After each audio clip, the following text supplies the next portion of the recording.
The story begins by revealing that Gray had become the most powerful king in the world. However, without warning, his life comes to an end, and he is reborn in a medieval world. As soon as he opens his eyes, still a baby, he is met with two smiling faces, his new parents. Their gaze overflows with affection and happiness. Both comment on how the newborn son looks like them, and they do not hide their excitement over the arrival of little Arthur. Reynolds, the father, immediately decides to call him Arthur and tries to make the baby call him Dad. Alice, the mother, finds it amusing, but reminds her husband that the boy is still too young for that. While the two play with their son, Arthur observes them with suspicion. He does not understand who those people are or why they are so sure they are his parents. If what they say is true, it means he really died and is now living another life, but with all the memories of the previous one. Lying down, he tries to accept that even after winning countless battles and conquering everything,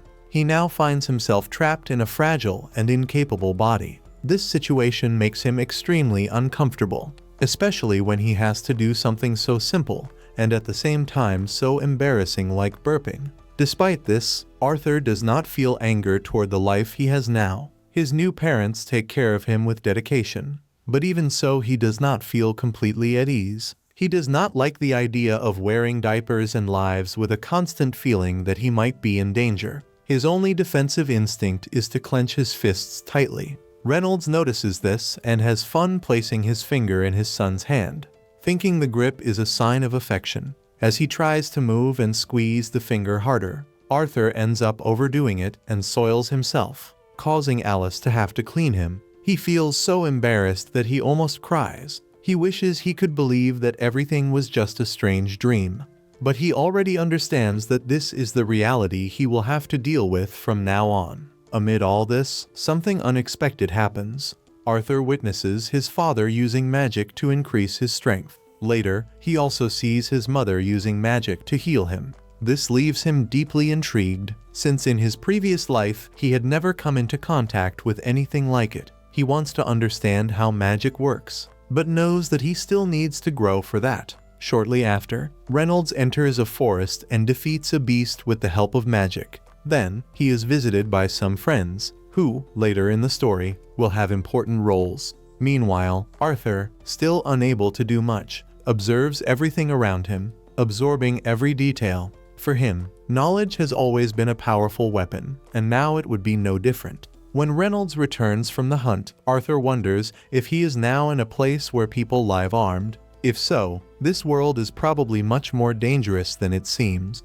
He comes to the conclusion that he needs to find a way to obtain power as soon as possible if he wants to survive and adapt. He still has many questions he cannot ask, but despite that, he begins to find joy in simple moments with his parents. In his old world, he could not even sleep in peace. Someone was always trying to take his life. Now, living with safety and affection, he begins to get used to the new reality. Time passes, and after several days or perhaps weeks and months, Arthur learns to crawl. Soon, he goes to a mirror to see what his face looks like. He gains more control over his body and begins to sneak out of the crib whenever his parents are not around. His favorite destination is the library. There, he picks up a curious book to learn more about that world. He discovers that he is on the continent of Dicathen, divided into 3 great kingdoms: Darv, where the dwarves live; Ilenoir, an elven kingdom hidden deep within the forest;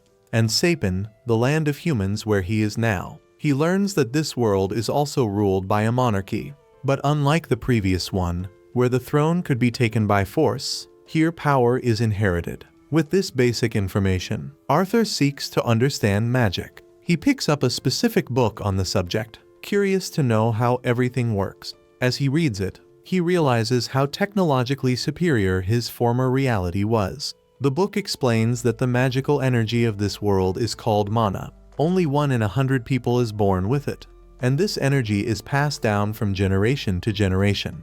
There are 2 main ways to use it: augmentation, which improves physical capabilities, and conjuration, which allows one to create and manipulate mana externally. With this, Arthur understands that his mother is a conjurer. He also discovers that each person born with mana possesses a magical core, usually accessed during puberty. By mastering this core, a person can become a mage. For Arthur, the concept resembles the Kai he used before. He even tries to activate it.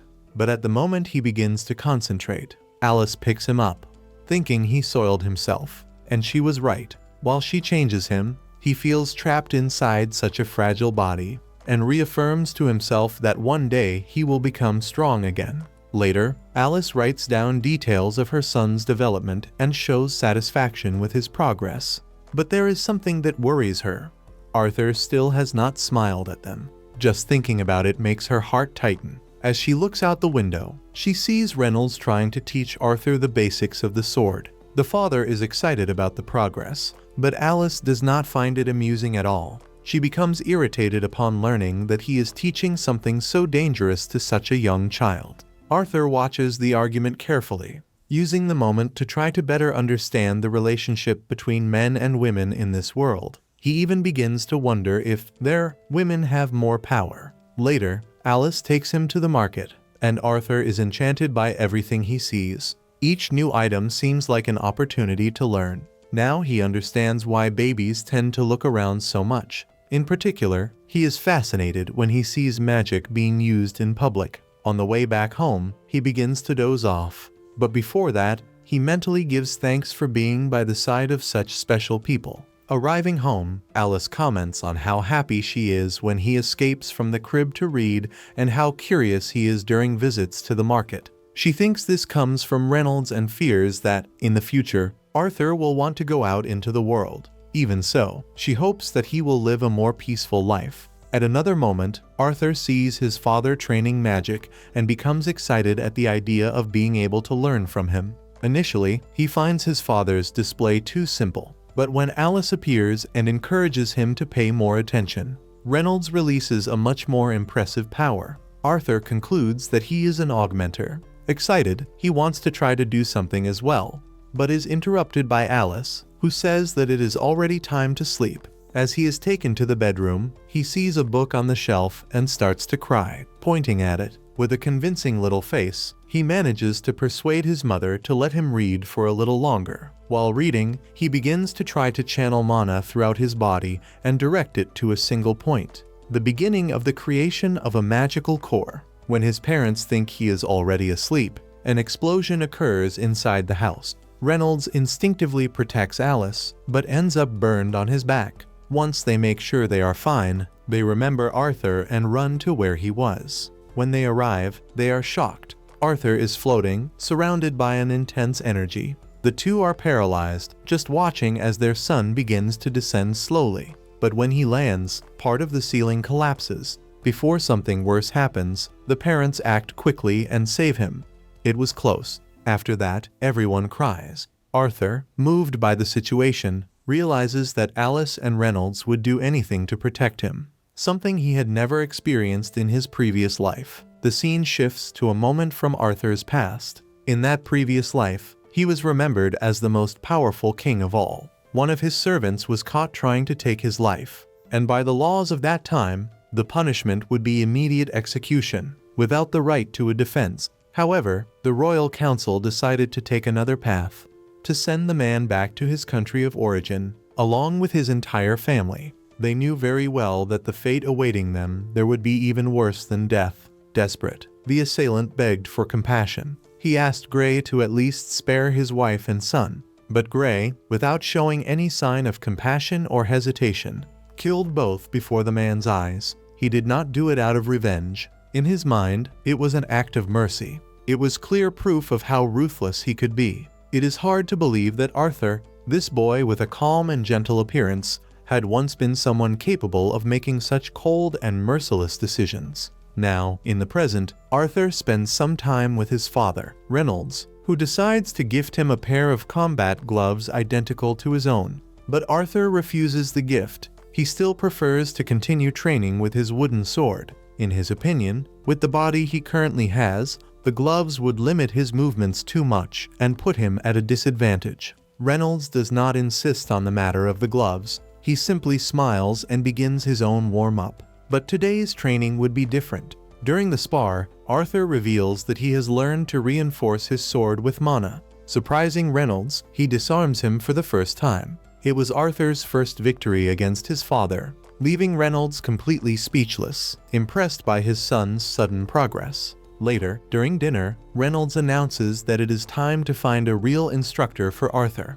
He recognizes that if he continues to be solely responsible for his training, he will end up limiting the boy's growth. Alice, Arthur's mother, does not agree. She knows that this means he would have to leave the house in the hills and go to the city, even at such a young age, but Reynolds insists. He explains that Arthur is already capable of enhancing any object with magic and states that this decision is necessary for his future. Dinner turns into an argument. To resolve the situation, Arthur suggests that both of them accompany him to the city. That way, Reynolds can find the ideal tutor for his son, and Alice can stay by the boy's side. The proposal is accepted immediately. They begin packing their things to move. Shortly after, Reynolds' former companions, a group of adventurers known as the Twin Horns, appear to escort the family to the city. Arthur introduces himself to the group and speaks with their leader, Adam. He mentions that the two of them have met before,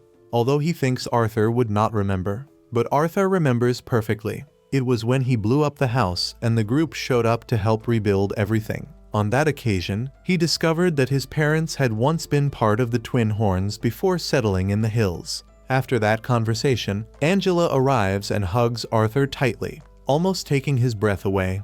Durin, the group's warrior, saves him by pulling him away. At that moment, Arthur notices a girl watching him from atop the carriage. She is Jasmine, who simply stares at him without saying anything. Her gaze leaves him thoughtful. Soon after, Helen approaches, shakes his hand, and introduces herself, along with Jasmine. With everyone introduced, the journey to the city of Xyrus begins. During the trip, Arthur thinks about how that means of transportation is outdated compared to his old world, where flying vehicles were common. Even so, he is not bothered. After all, he has his mother by his side throughout the entire journey. They make stops every day.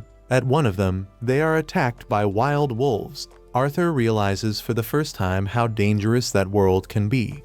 Jasmine enters the fight, using her daggers with impressive precision. Reynolds, Adam, and the others also join the battle and resolve everything quickly. Arthur, just watching, feels inspired by them and begins to want to be part of that kind of adventure. That night, the group celebrates with a banquet. Arthur notices that his mother is not eating. She says she is satisfied, but he feels that something is off. Then, she notices a wound on Reynolds' arm and stands up to heal him. The atmosphere changes. Everyone becomes alert, being careful so that no one sees them. It becomes clear to Arthur that his mother's healing ability is something rare and very valuable in that world. Now he understands why his parents lived in isolation to keep Alice's power away from curious eyes. After dinner, Adam invites Arthur to a duel. He wants to see with his own eyes what Reynolds had said about the boy's talent. The other members get excited and gather around the two to watch. Arthur, only 4 years old, wonders why no one seems concerned about fighting a child, but he accepts the challenge. It is the first time he would face someone other than his own father, and Adam uses a real spear, even if it is covered with bandages. As soon as the fight begins, Adam reinforces his weapon with mana. Arthur does the same, but goes even further. He channels mana into his feet to increase his speed. In an instant, he approaches Adam before he can even react. Then he feints Adam and reappears behind him, surprising everyone with his speed and precision. The fight continues, but the physical difference between them is clear. Adam, with a single blow, sends him flying. Arthur feels firsthand how his body is still too light for direct combat. Before hitting the ground, Angela softens his fall with wind magic. Durin scolds Adam for going too far. Adam apologizes, saying he was caught off guard by the boy's technique and could not contain his excitement. He wonders what kind of training Reynolds gave his son to make him so strong. Meanwhile, Jasmine watches Arthur intently. She wants to understand how he did that. She begs him to teach her. From her expression, Arthur realizes that she will not give up until she learns. The next morning, the group resumes the journey. At a stop, Adam begins teaching Arthur how to use a spear, while Reynolds puts him through intense training exercises. Later, Helen teaches him how to use a bow, and Arthur learns quickly. After that, he begins training Jasmine, who also proves to be quite talented. That night, while Arthur reads a book, he notices that Jasmine continues to watch him as if trying to understand what made him so special. The next day, it is Arthur's birthday. Jasmine gives him a dagger as a gift, and even starts explaining how to use it, surprising the other girls. Tired of the childish games, Adam says it is time to move on. But before that, Alice calls Arthur, and he notices that she is not feeling well. He asks what is going on, but she says everything is fine, even though he feels that is not really the case. During the journey, the group is attacked by bandits. Everyone jumps out of the carriage and takes position. Arrows come from all directions, but Angela protects the group with a magical barrier. Arthur realizes they are surrounded. The bandit leader orders that women and children not be harmed, as he wants to sell them. The battle begins. Alice, frightened, tries to calm Arthur. Before they are reached, Duran pushes the enemies back with an explosion, and Reynolds takes down 2 of them with his fists. One of the bandits tries to attack Reynolds from behind, but Helen stops him with a precise arrow shot. Adam moves among the enemies with his spear, and Jasmine takes down several with her daggers. Even so, there are many enemies. The group begins to grow tired. Eventually, Reynolds is thrown against the carriage and loses consciousness. The bandit leader approaches Alice and Arthur. When the 2 run from the carriage, Reynolds wakes up and tells them to get away. Even injured, he insists that Arthur flee with his mother. He reveals that Alice is pregnant, explaining why she seemed unwell. Arthur hesitates, but eventually accepts. He grabs his mother's arm and starts running. The leader orders them to be stopped, but the group members intervene, clearing a path for them to escape. As he runs, Arthur remembers his past life. He was once someone who took lives without hesitation, but now he was fighting not to lose someone important. While running, he senses a presence coming from the mountains. He sees a man about to cast magic at them. Without thinking twice, he pushes his mother to protect her and is struck, falling down the mountainside. During the fall, he decides he will not go alone. He uses the dagger Jasmine gave him, which has a rope attached, and throws it at the enemy. It catches on the man's leg, pulling him along. Meanwhile, Duran and Angela try to use magic to save him, but he is too far away. Arthur begins to reflect on everything as he falls, and his mother, from above, screams his name in despair.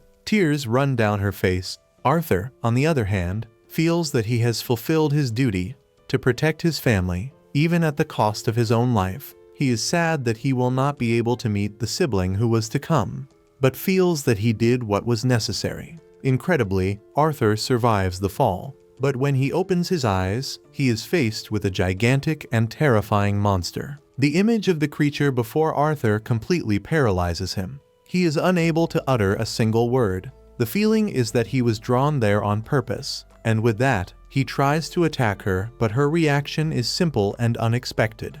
With a light touch, she pushes him away as if he were nothing. She assures him that she poses no danger and calmly stands up, walking over to an unusual plant that she cultivated on her own to harvest magical fruits. Her intention is to feed Arthur, assuming that he needs to recover, since he is still injured. Her attitude leaves Arthur bewildered. It is hard to believe that a creature with such a threatening appearance is treating him with so much care, almost as if she were a maternal figure. Even so, he cannot fully trust her. Something inside him doubts her intentions, but as he feels pain and cannot even move, he gives in to his emotions and begins to cry. The creature promises Arthur that she will answer anything he wants to know, so he asks his first question. He wants to know if his parents are well. She replies that, although she cannot leave the cave, she used her spatial awareness to confirm that his family defeated all the bandits and left that place a few days ago.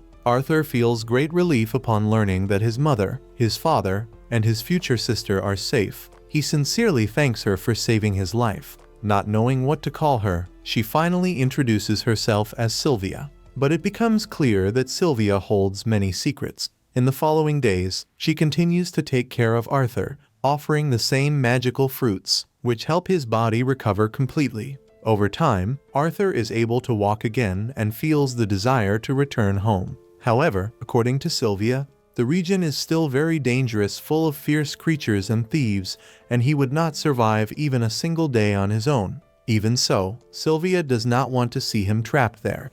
She decides to find a way to help him leave, using the little magic that still remains in her body to open a dimensional rift. Meanwhile, Arthur spends his time training his sword skills, but he cannot stop thinking about the mysteries surrounding Sylvia. Why is she being so protective of him? And what does that enormous hole in her chest mean? Since she never talks about herself, these questions remain unanswered. After training, Arthur meditates to strengthen his mana, which catches Sylvia's attention. Curious, she decides to show him something even more interesting: a way to absorb mana from the environment while casting spells at the same time. She explains that the way people perceive mana as something that must be gathered before being used is limited. She says that beings like her are able to use and collect mana simultaneously, which prevents exhaustion. Sylvia also mentions that magical creatures can do this instinctively, as if it were breathing. Then, she asks Arthur if he wants to learn this technique. He responds enthusiastically, saying yes, but before teaching him, she wants to know his reason. Arthur answers honestly. He wants this power to become stronger and, with it, destroy anyone who harms those he loves. The answer does not please Sylvia. She touches his forehead, saying that he has failed. She refuses to teach something so valuable to someone consumed by hatred. Arthur argues that it is normal to feel anger toward enemies, especially after everything he experienced in his previous existence as a king. Sylvia perceives this darkness within him and explains that causing pain to others cannot be the goal. After a pause, she apologizes for being harsh, but reminds him that the same hands capable of ending him were also the ones that touched him with tenderness. This is the lesson she wants to leave. It is better to act with kindness. Anger and violence only bring suffering. She saved his life with care and affection, and does not want to see that gesture tainted by negative feelings. When Arthur begins to understand what she is trying to convey, she questions him again. What will he do when he becomes powerful? Arthur, thinking of all the good moments he experienced with his parents and friends, answers that he will use his strength to protect them. This time, Sylvia smiles and approves, but in another place, nearby, on top of a cliff, a different figure appears, someone who looks very much like Sylvia. He is searching for her, as she has disappeared from the kingdom where she lived. Then, we are taken to a moment from Arthur's past life. He is in his royal chambers. After waking up, he goes to the office of one of the members of parliament. There, he admits that he only carries the title of king, since those who truly govern are the parliament. In a world on the brink of collapse, with scarce resources and a decline in the number of births, Arthur believes that his role is merely that of being a living weapon. The subordinate tries to reassure him with praise, but Arthur walks away. Shortly after, he is mysteriously assassinated. When he tries to use the new power he received from Sylvia, memories of his previous life return. He remembers how he struggled to unleash the power of Kai, and now, with this new power, he feels completely overwhelmed by it. Once again, the doubt arises, what will he do with this strength? Suddenly, Sylvia pushes him against a rock. He does not understand what is happening. She, who has protected him until now, is hiding him. She asks him to stay there, safe, without fear. Inside the rock, Arthur feels an immense energy. Another creature appears with an appearance identical to Sylvia's. He found her thanks to the scent of blood. He demands that she return with him. Sylvia refuses and is willing to fight until the end. When the battle begins, she takes on her true form. She is a powerful dragon. The creature warns her that this kind of power could end her life. But Sylvia is at peace with that fate. For her, every moment lived was worth it. Even if it means dying, she will not back down. The fight is intense. Arthur watches, powerless. The battle seems balanced until Sylvia uses her final move. She freezes everything around, traps the opponent, and opens the cave's entrance for Arthur to escape. When he gets out, he sees who she truly is, a majestic dragon, and she tells him that now it is time to go. She says that the power she gave him is so that he can find the way back. She reinforces her hope that he will not be guided by anger. Arthur states that he will use the power to protect those he loves. She smiles. She does not want him to follow a path of hatred. She wants him to share love with the world. Her words touch Arthur. Before leaving, she gives him a dragon egg and a feather, asking him to wrap the egg with it. As he touches it, an immense energy runs through his body. Glowing lines appear along his arm, tearing his shirt. Sylvia admits that she could have sent him away earlier. She knew how. But she enjoyed his company. Having someone to talk to after so long was special. Arthur feels the same. He learned a lot from her. The farewell is painful. Arthur, in tears, feels that he failed for not being able to protect her. He remembers everything she taught him. Despite everything, she smiles. For her, her life had meaning. With a sincere smile, he says that no matter what she is, dragon or monster, she is family. She smiles and jokes, saying that he already has a mother, and he responds with something that deeply moves her. "Then you are my grandmother." That word touches her in a special way. She cries. She asks him to say it again. He repeats it. Arthur holds the egg and the feather. The sky closes in. It is time to move on. He does not want to leave her. He asks her to go with him, but there is no answer. The opening disappears. Sylvia releases the seal, and the opponent regains his strength. She falls to the ground, motionless. He approaches, surprised that she is so weak, but it was all part of the plan. Sylvia opens her eyes and releases a burst of mana so intense that no one could survive. The entire cave trembles. The energy reaches even the surface. Outside, Arthur continues on his path, still crying. Her voice echoes in the skies, asking him to remember the conversations they had. She understands that he is sad, but asks that, even so, he tries to smile. Revenge must not guide his steps, and if it is difficult, that he moves forward slowly, one step at a time. Arthur doubts himself, but she reminds him of who he is. Gray, the most powerful king. He can do anything, and he must not use that power to carry pain. He must choose happiness. Arthur is left speechless. She always knew who he truly was. The moment is filled with emotion. Her voice fades away with the wind. Then Arthur places her egg in his backpack and prepares for his new journey. So, increasing the speed of his movements with the use of mana, Arthur advanced through the Elshire forest, careful not to damage Sylvia's egg that he carried. Jumping from branch to branch as if he were Tarzan himself, he suddenly picked up the sound of human voices. Without hesitation, he moved closer, hoping that maybe he could follow that group to the city where his family was waiting for him. However, as soon as he landed on a tree above them, he realized that the situation was very different from what he had imagined. Down below were 4 bandits, and they had kidnapped a young elf girl to sell her as a slave. Arthur immediately remembered a similar group he had faced days earlier, men who had tried to capture him along with his mother. Without a doubt, these must be part of the same organization. A desire for justice ignited in his chest. Meanwhile, the kidnappers pushed the elf girl into the cart and prepared to leave. The scene outraged Arthur.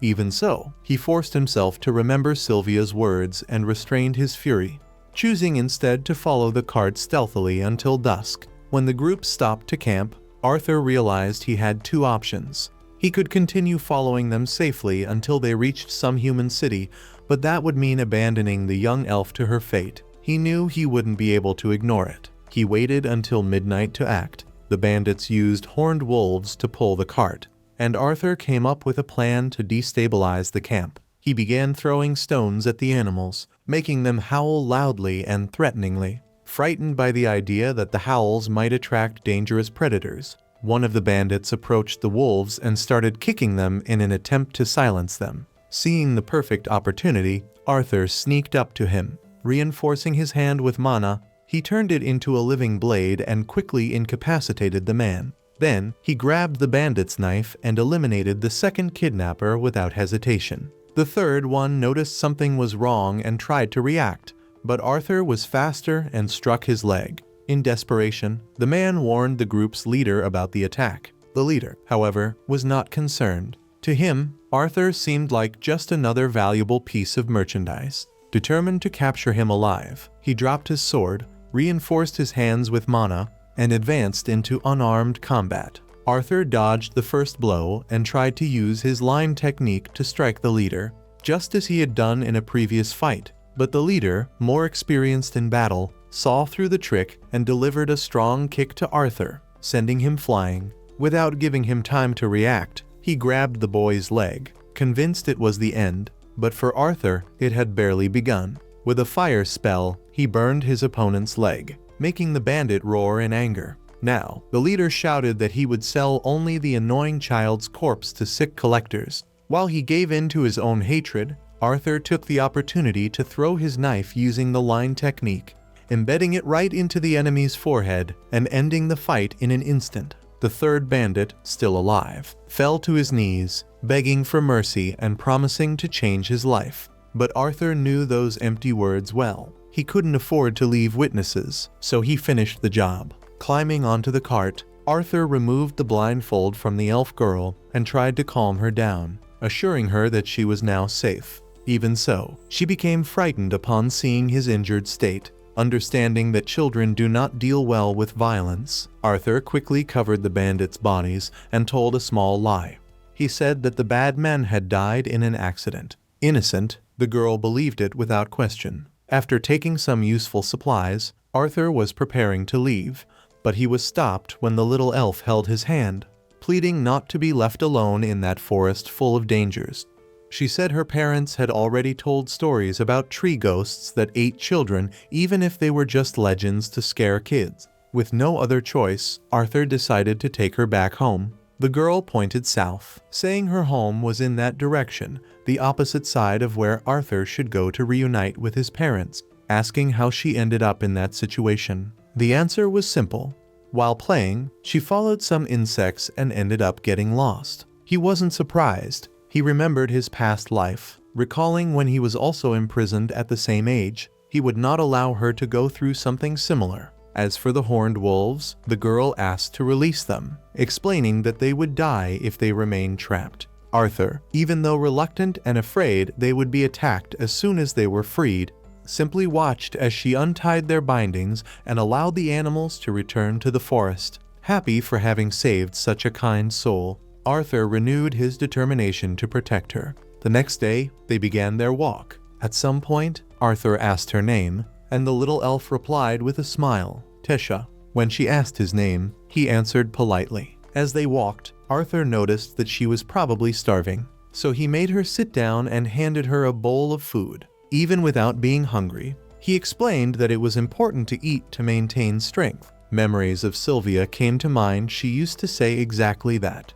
Tesha wrinkled her nose, saying that the smell of the food was strange. Arthur laughed internally. After everything they had been through, she was still complaining. Typical child behavior. He tried to improve the taste by adding some leaves, but even so, she made a face. For Arthur, food was synonymous with survival, not flavor. Watching the girl complain made him better understand what it means to be a child. She commented that she wanted something sweet, but under those circumstances, it was impossible.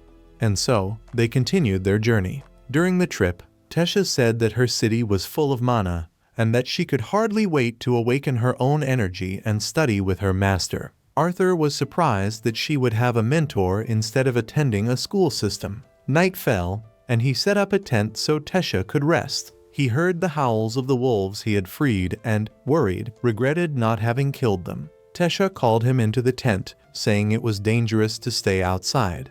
But Arthur preferred to keep watch. The girl insisted, commenting that her grandfather had taught her not to sleep in the same environment as a boy, but that she would make an exception in that case and promised not to tell anyone. When Arthur still hesitated, she argued that if he stayed outside, others would see that they were children, and there would be a higher chance of them being attacked. Tired, Arthur gave in and went inside. Inside the tent, Tesha talked about humans, saying they were perverted and had many wives. Arthur tried to explain that not all of them were like that, but she had already fallen asleep. Soon after, he also drifted off. The next day, they resumed their journey. Suddenly, Arthur felt an unbearable pain coming from his manticore. But he said everything was fine so Tesha wouldn't worry. Even when she asked, he replied that he was okay. One of the horned wolves that Tesha had saved brought a small prey as a gesture of gratitude for what they had done.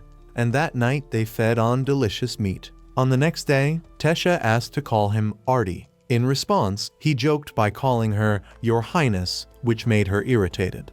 She just wanted to feel closer, and Arthur, not used to friendships, was still learning how to deal with that. Further ahead, Tesha found a passage and called Arthur. Without understanding very well, he held her hand, crossing to the other side. When he fell to the ground, exhausted, he was surprised. Soldiers appeared around him, pointing weapons in his direction. They said they had tracked the two of them there because they used the teleportation portal. Before Arthur could react, he was immobilized. Desperate, he shouted for Tesha, only to see her standing there without reaction and without expression. The guards look at Arthur with suspicion and demand to know who gave permission for a human to enter that sacred place. Not knowing what to say, Arthur turns his head toward Tesha, hoping she will say something to get him out of that situation. But when she says nothing, he feels a sting of disappointment. He thought he could trust her, even considered Tesha a friend. But now it seemed he had been mistaken.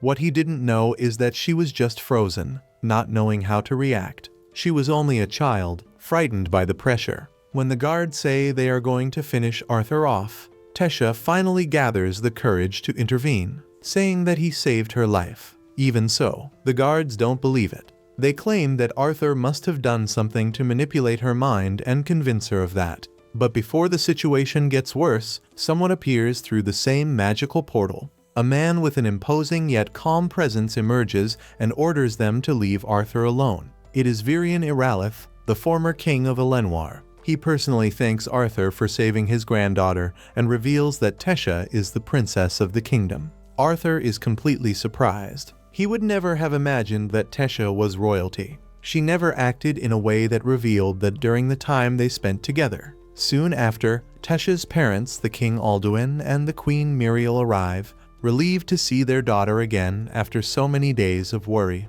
While Muriel checks if her daughter is all right, Alduin turns to Arthur, visibly displeased, and asks what a human is doing there, and without thinking twice, orders the soldiers to get rid of Arthur. Virian once again steps in and says that it was he who told the guards to stand down. Calmly, he explains that Arthur saved their granddaughter, even being a human, and that should be taken into consideration. Tesha supports what Virian said, begging her father not to hurt Arthur. She then suggests inviting him to the castle. The idea of a human crossing the castle gates clearly makes Alduin hesitate. But Tesha leaves her father with no choice until he agrees. Then she runs to Arthur and says that if he goes with her, she will share her favorite sweets with him. Meanwhile, Virian is intrigued by the power he senses in Arthur, and says he needs to speak with him in private later. Arthur then follows Tesha, exploring the kingdom of Elenwar. The city is full of beauty, with structures spread among and beneath the trees. The people live peacefully, far from conflict.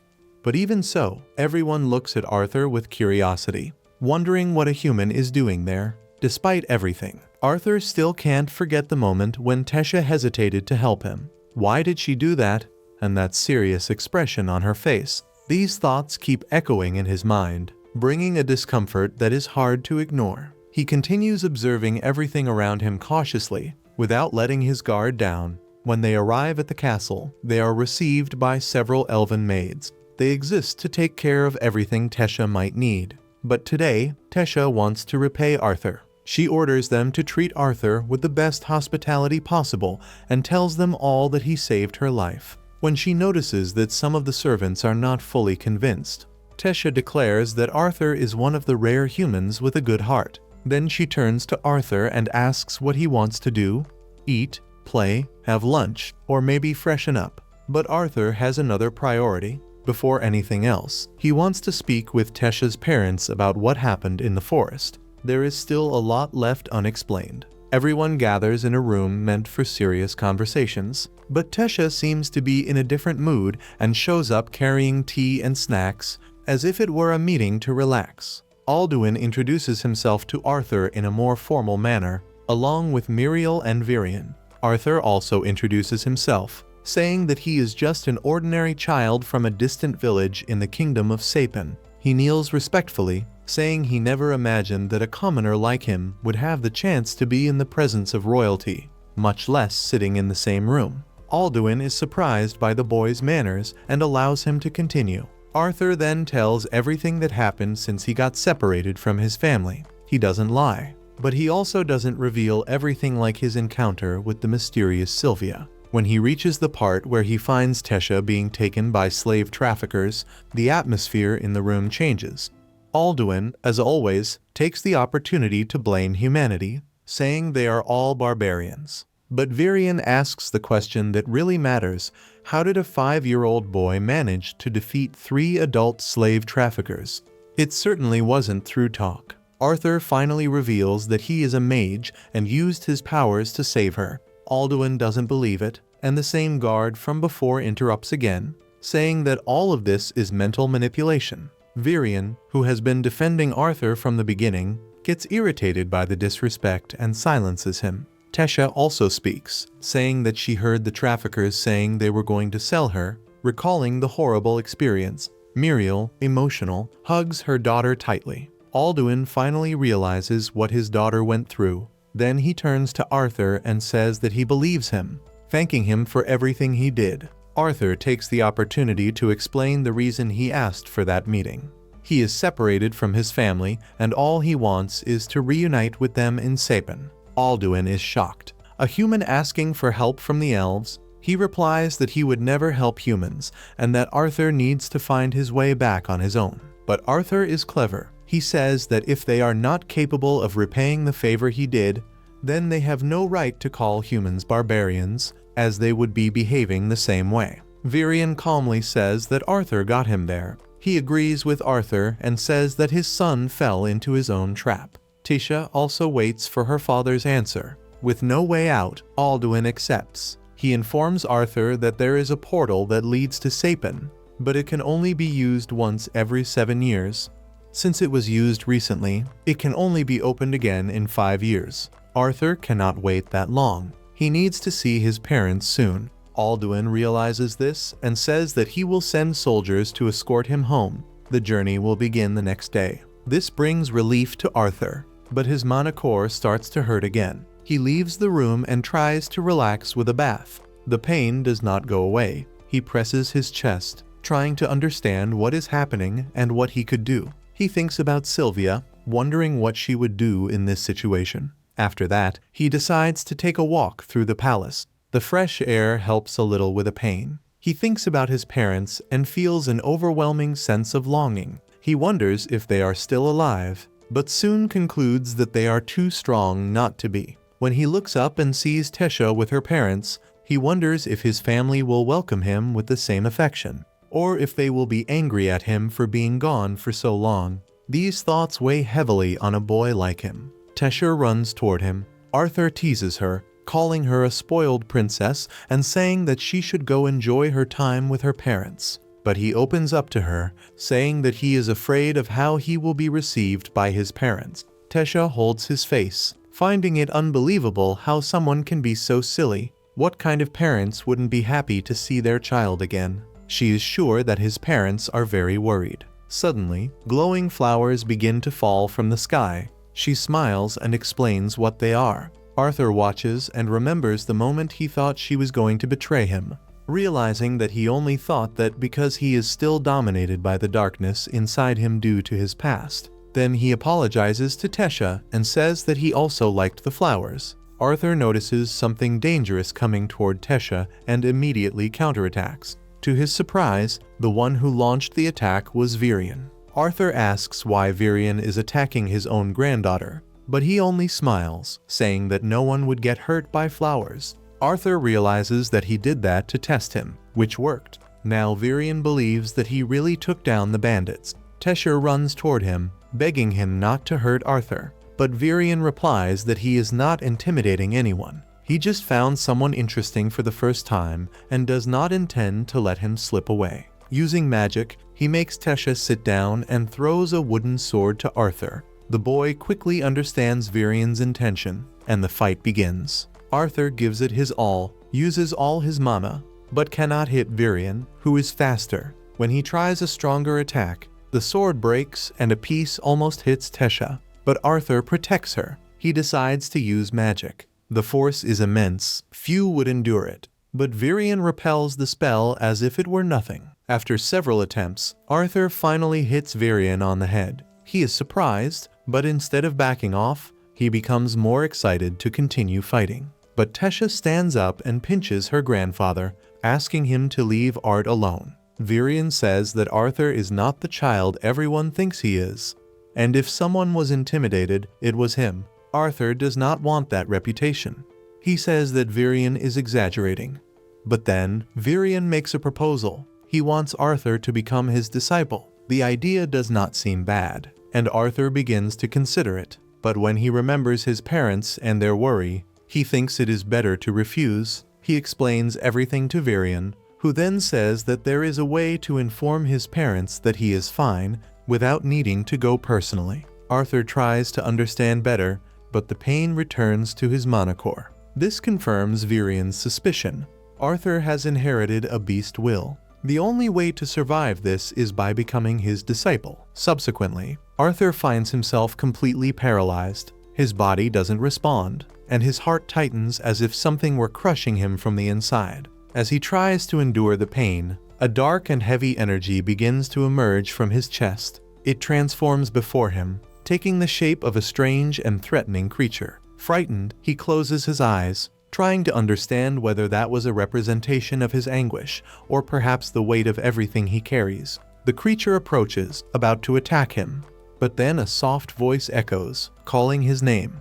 It's Tesha. Her voice brings an unexpected peace that calms his heart. When he opens his eyes, Arthur finds Tesha sitting on top of him. Tesha smiles and wishes him a good morning, but he pretends to ignore her, turning his face away and murmuring something as if she were a monster from his dreams. Tesha gets annoyed with the joke and tells him that her grandfather is waiting outside. Since Arthur doesn't react, she decides to pull him out of bed by force, telling him to fix that messy hair. Arthur snaps back, saying that her hair, just a few minutes ago, looked like Medusa's. While getting dressed, Tesha asks if he really intends to stay there. Arthur replies that he's still thinking about it and calls her princess. She rolls her eyes. She's tired of him always speaking to her like that, considering they are already friends. To make that clear, she pinches his back and warns that she'll actually get in a bad mood if he uses that title again. Arthur comments that if that's the case, then she's already angry, and wonders if it's even possible for her to get more irritated than she already is. Later, already ready, the two leave the castle and spot a carriage. Alduin, Tesha's father, argues with Virion, asking him not to allow Arthur to remain there. Both Alduin and his wife still hold that old prejudice against humans, but Virion doesn't listen. He enters the carriage and makes it clear that his decision is made.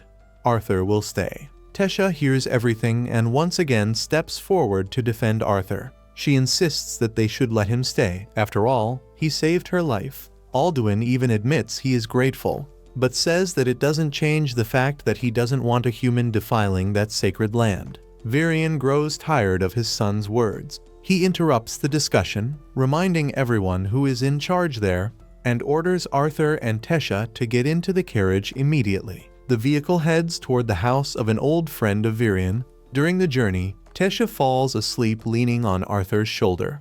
Virion watches and comments that she woke up early because this day is important, as it will be decided whether he will stay there or leave. While gently stroking his granddaughter, Virion reveals that she has always lived in isolation. She never had true friends, since everyone around her only wanted to take advantage of her. Because of that, she learned to keep her distance from people. Hearing this, Arthur understands why Tesha gets so irritated when he calls her princess. Virion then mentions that he only sees his granddaughter truly smile when she is with Arthur. He sincerely thanks him for their friendship, which makes Arthur realize how much Tesha values him. This gesture makes Arthur trust the old man even more. The carriage arrives at its destination. Arthur wonders who could be important enough to receive a personal visit from a former king. Virion, who until then had been behaving like a noble, bangs loudly on the door and shouts, calling the lady of the house an old witch, but no one responds. He leans his ear against the door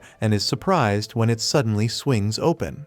The woman replying that she hears perfectly well and doesn't need shouting in her ears. Virion stands up and introduces her. Rhenia Darkhassen. He explains that she is a skilled mage, capable of granting Arthur's wish. Arthur gets excited and shows respect toward her, which pleases her. She allows everyone to enter. Inside the house, Arthur looks around and sees only a basin filled with water. Not understanding, he asks how she will help him communicate with his parents. Rinia explains that she is a seer, someone capable of seeing parts of the past and the future. She tries to use her powers on Arthur, but is surprised when she can barely see anything, stating that he is someone special. Arthur replies that he doesn't want to know the future. He just wants, somehow, to tell his parents that he is fine. Rinia instructs Arthur to look at the reflection in the water in the bucket and think about his parents as vividly as possible. She uses her magic, and through the water, Arthur sees them. Alice and Reynolds are having lunch together, still mourning the loss of their son. It is Arthur's birthday. They recall the tragedy that led to their separation. Reynolds now works in city security, and the two live in a mansion, where Alice takes care of her pregnancy. As they cry, remembering their son, Arthur finally speaks to them. He says that he is alive, that he is in the land of the elves and using a special kind of magic to communicate. He explains that he still cannot return because his body needs care, but begs them not to blame themselves for what happened, and finishes by saying that he loves them very much. Alice, overwhelmed with emotion, embraces Reynolds, radiant upon learning that her son is still alive. Arthur, with his eyes full of tears, decides right then that he will never again allow his parents to suffer like that. He commits himself to becoming stronger and asks Virian to accept him as a disciple. Although Virian accepted, things do not become easy. Alduin and his wife remain suspicious, and many elves do not want a human there. Virian and Tesha meet with Alduin to try to resolve this. Tesha argues that Arthur saved her life twice, and that if they still reject him, they are basically saying that elves repay good deeds with hostility. Alduin says he understands, but fears the reaction of the people. Virian, firm, declares that he would never accept a disciple if he did not believe in him. Faced with this, and out of respect for his father and daughter, Alduin gives in. Virian reassures him, stating that he will take responsibility if anything goes wrong. Alduin and his wife go to Arthur to welcome him. Alduin admits that he was harsh with him, but that it is not Arthur's fault, but rather the image that humans have. Arthur notices the change. The same man who once did not want him there now extends his hand to greet him. Alduin loves his family and will do what is necessary to see them happy. But Tesha wants more. She challenges her father to let her show the city to Arthur. Since the news of his stay has already spread, Alduin accepts. Happy, Tesha takes him through the streets and introduces him to the shops, the residents, and even convinces him to go to a snack and fruit shop. While they walk, a young elf bumps into Arthur. Even after being pushed, Arthur apologizes and tries to leave, but the elf looks at him with contempt. He says that Arthur has contaminated him for being human, and that, even if Virian wants him there, he will never be accepted. Arthur, who has learned to be more mischievous with Tesha, decides to provoke him. The boy introduces himself as Faerith Ifsar II, and says that being with Arthur will only tarnish Tesha's image, offering to take her home. Tesha scolds him, but Arthur goes further. He makes an exaggerated bow and purposely gets the elf's family name wrong, calling him the very same grass-type Pokemon of Ash Ketchum from Pallet Town, Ivysaur. Tesha realizes it and bursts out laughing. Faerith understands the provocation and, to maintain his noble composure, challenges Arthur to a duel. Challenging someone in public in that city is a serious matter. All the adults stop to watch. If Arthur refused, he would tarnish the honor of Virian and Tesha's family. So he accepts. Faerith asks Tesha to be the judge. She gives the signal to begin, and Faerith rushes forward. But Arthur, calm, lands a single blow, and the boy falls unconscious. Tesha is not surprised. She had already warned that Arthur was strong. Since Faerith did not listen, now he has to face the consequences. She grabs Arthur by the hand, and the two run off, smiling. Over time, Arthur gets used to Tesha's company. They walk together, eat together, even study side by side. Whenever someone tries to intimidate him, Tesha is nearby to defend him. On one of those afternoons, she joins him near a railing and asks about the training that begins the next day. He seems thoughtful. She notices and asks if everything is all right. Arthur remembers what Virian told him earlier. He is alone in that land. Even so, he decided to stay and learn. Virian warned him that it would be the most difficult challenge of his life, but that if he endured, he would have a bright future. Arthur reaffirmed his will and heard from the old man that, for now, he should ignore the pain in his mana core. Back in the present, Arthur looks at Tesha with determination. He says that he is excited for the training, that he knows he has been through a lot, but nothing compares to what is to come. He is determined to move forward and become stronger. Tesha extends her hand and says that she will also give her best. Arthur asks for what, and she replies that she wants to make sure he does not leave her behind. The next day, the training begins. Arthur positions himself in front of Virian. Upon hearing the first instructions, he thinks to himself, life here moves at a different pace. In just a few days there, he has already learned a lot. He is growing, and even without knowing exactly what will come, he feels that the future will be exciting. Time passes and Tesha learns to control mana. One morning, she goes to wake Arthur, but he does not react.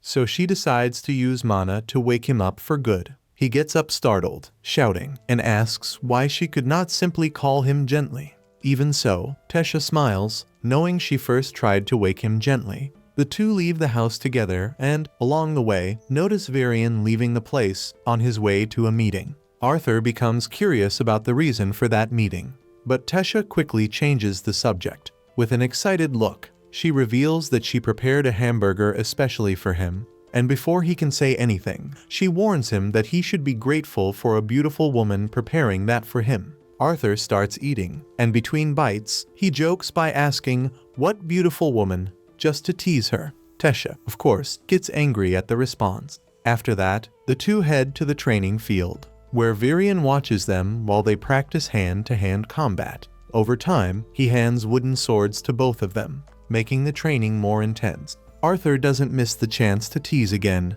calling her the beautiful Princess Tesha. But this time she doesn't get irritated. She simply replies that she will defeat him to teach him a lesson. After the sword training, Virian decides it's time to go further and introduces a new topic, magic. He explains that, upon awakening mana, a person can connect with one of the four main elements: fire, water, wind, or earth. This affinity usually varies according to race. For example, elves generally have a natural connection with wind, earth, and water. Dwarves, on the other hand, have more skill with earth and fire, and humans, well, they can have an affinity with any of the four elements, but usually master only one. The choice of element is completely random. However, Virian talks about extremely rare cases of people who can control more than one element, which seems to be exactly Arthur's case. Tesha raises her hand and asks why Arthur doesn't train his body while using magic, like she did. Virian replies that he is still too weak. His mana core contains a bestial will that is affecting the balance between his physical body and magical energy, and it is because of this imbalance that Arthur feels so much pain. Arthur begins to suspect that this bestial will has some connection with Sylvia, but prefers not to jump to conclusions. Virian explains that, to deal with this bestial will, it is first necessary to fully understand what is happening with his body. Tesha makes a joke, asking if he feels pain every time she hits him during training. Arthur admits that she really doesn't hold back. Then he comments that anyone would feel pain when being hit by her. Elves who awaken mana at 10 years old are considered prodigies, and Tesha awakened at just 9 years old. That is why Tesha became stronger, and now, training alongside Arthur is a way to better develop this new power. Virian decides that it is time for Arthur to try to awaken the bestial will that exists within him. To motivate him, he says that if everything goes well, he will stop feeling pain and become a true beast tamer. Arthur, curious, sits down as the ritual begins. Virian explains that he will ignite a flame within Arthur's magical core, and all he will feel is warmth in his body. Carefully, Virian transfers his own mana to Arthur, but something unexpected happens. Arthur screams in pain as a wave of mana explodes, throwing Virian and Tesha away. After that, Arthur falls unconscious on the ground. As soon as he realizes what happened, Virion takes him back. When Arthur awakens, Virion asks if he can identify the bestial will within himself. Arthur replies that it was a dragon.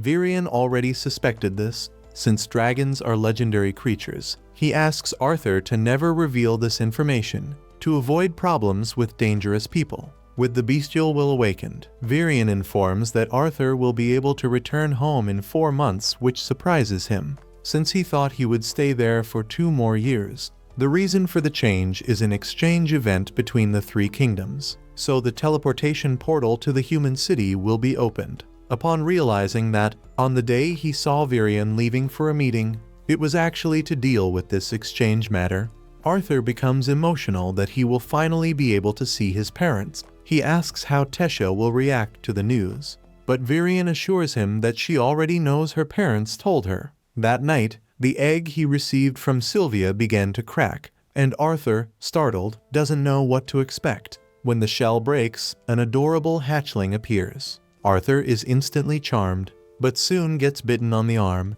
He thinks it was aggression, but discovers that the hatchling only did that to cast a magical seal. Now, Arthur can hear her voice even if everything she says sounds like a bunch of meaningless noises. Even so, he is thrilled to be able to hear her. He decides to call her Sylvie, in honor of her mother. He looks at the seal on his arm, still not understanding what it means, but can't believe he became a father at just 8 years old, and soon after, he ends up falling asleep. The next day, Tesha enters the room as usual to wake him up. Since he sleeps heavily, she pulls off the blanket. When she sees Sylvie, she screams. Arthur wakes up startled, while Tesha is simply excited.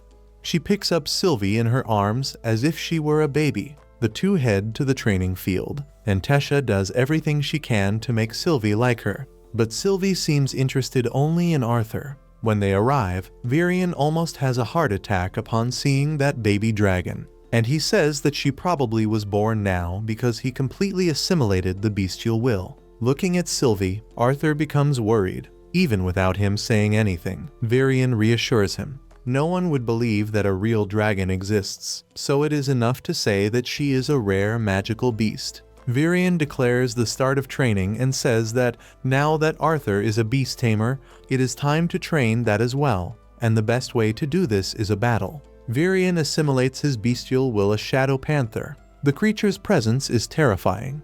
The sound, the energy, and the darkness it emanates leave Arthur and Tesha frightened. To make matters worse, Virion demands that Arthur fight him, but he can barely see him. In that form, Virion disappears and reappears in fractions of seconds. Arthur gives up the fight, accepting defeat. Virion returns to his elf form and explains that the Shadow Panther grants instinctive control over the wind, and also neutralizes sound, which is an advanced spell. But on the other hand, it is very exhausting to maintain that form. After that, Virion picks up a wooden sword and continues the training normally. Time passes days, weeks, maybe months. Arthur improves a lot, to the point of fighting Virion in his bestial form. With the portal's opening approaching, Tesha begins to feel the weight of the farewell. During a festival in the city, she cannot even enjoy herself. Knowing that her friend is leaving, Arthur tries to cheer her up, asking her to at least smile. While walking through the city, a boy bumps into Arthur and looks at him strangely for being human. It is Faerith, the same elf who had already challenged Arthur once and lost with a single blow. He approaches and asks if Arthur remembers him. Arthur, being honest, says that he does not. Faerith insists, saying that he wants a rematch because now he is confident that he can win. But the result of the fight is the same as the first. Arthur knocks him down with a single blow. Tesha explains who he is, and Arthur finally remembers, extending his hand to greet him. Surprisingly, Faerith accepts. His friends say that Faerith just wanted to be friends with Arthur. They talk, and Arthur discovers that Faerith will also participate in the exchange. Faerith reveals that all the children of nobles will go. Arthur did not know this, since Tesha had not said whether she would go. When he looks at her, Faerith comments that they will not let the delicate princess get lost again. The word delicate definitely does not match Tesha, and to prove it, she hits Faerith hard. sending him flying far away, in true Team Rocket blasting off at the speed of light style. He faints on the spot. It was the first time Arthur saw a princess knock someone down like that. Without thinking twice, he pulls her away. Once they are farther away, he comments that a princess should not hit her subjects. But Tesha does not care. She is confused, full of thoughts, especially because Arthur is leaving, and Ferrith ended up saying exactly what he should not have. She complains that Arthur is treating her like her father, and on top of that, he is leaving. She calls him old and runs away, locking herself in her room to cry. Arthur, realizing how shaken she is, enters through the window carrying the glowing flowers she loves. She sees him and goes to him. Arthur places a flower behind her ear and invites her for a walk. They walk through the forest, even with all the warnings not to go there. Arthur lights a campfire, and the two sit down to talk. Tesha starts to get sleepy,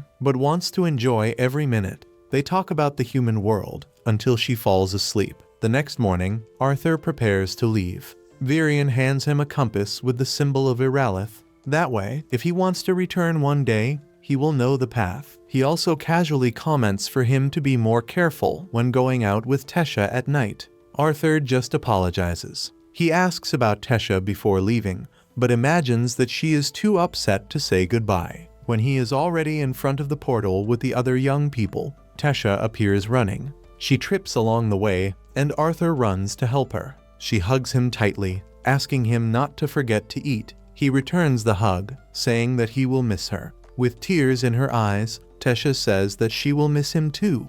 The portal finally opens. The farewell is heartbreaking. After a long journey, Arthur finally returns to the human kingdom, and he is emotional that he will be able to see his parents again. He walks to the house, takes a deep breath, and knocks on the door. A little girl appears. Upon seeing her, Arthur immediately recognizes her.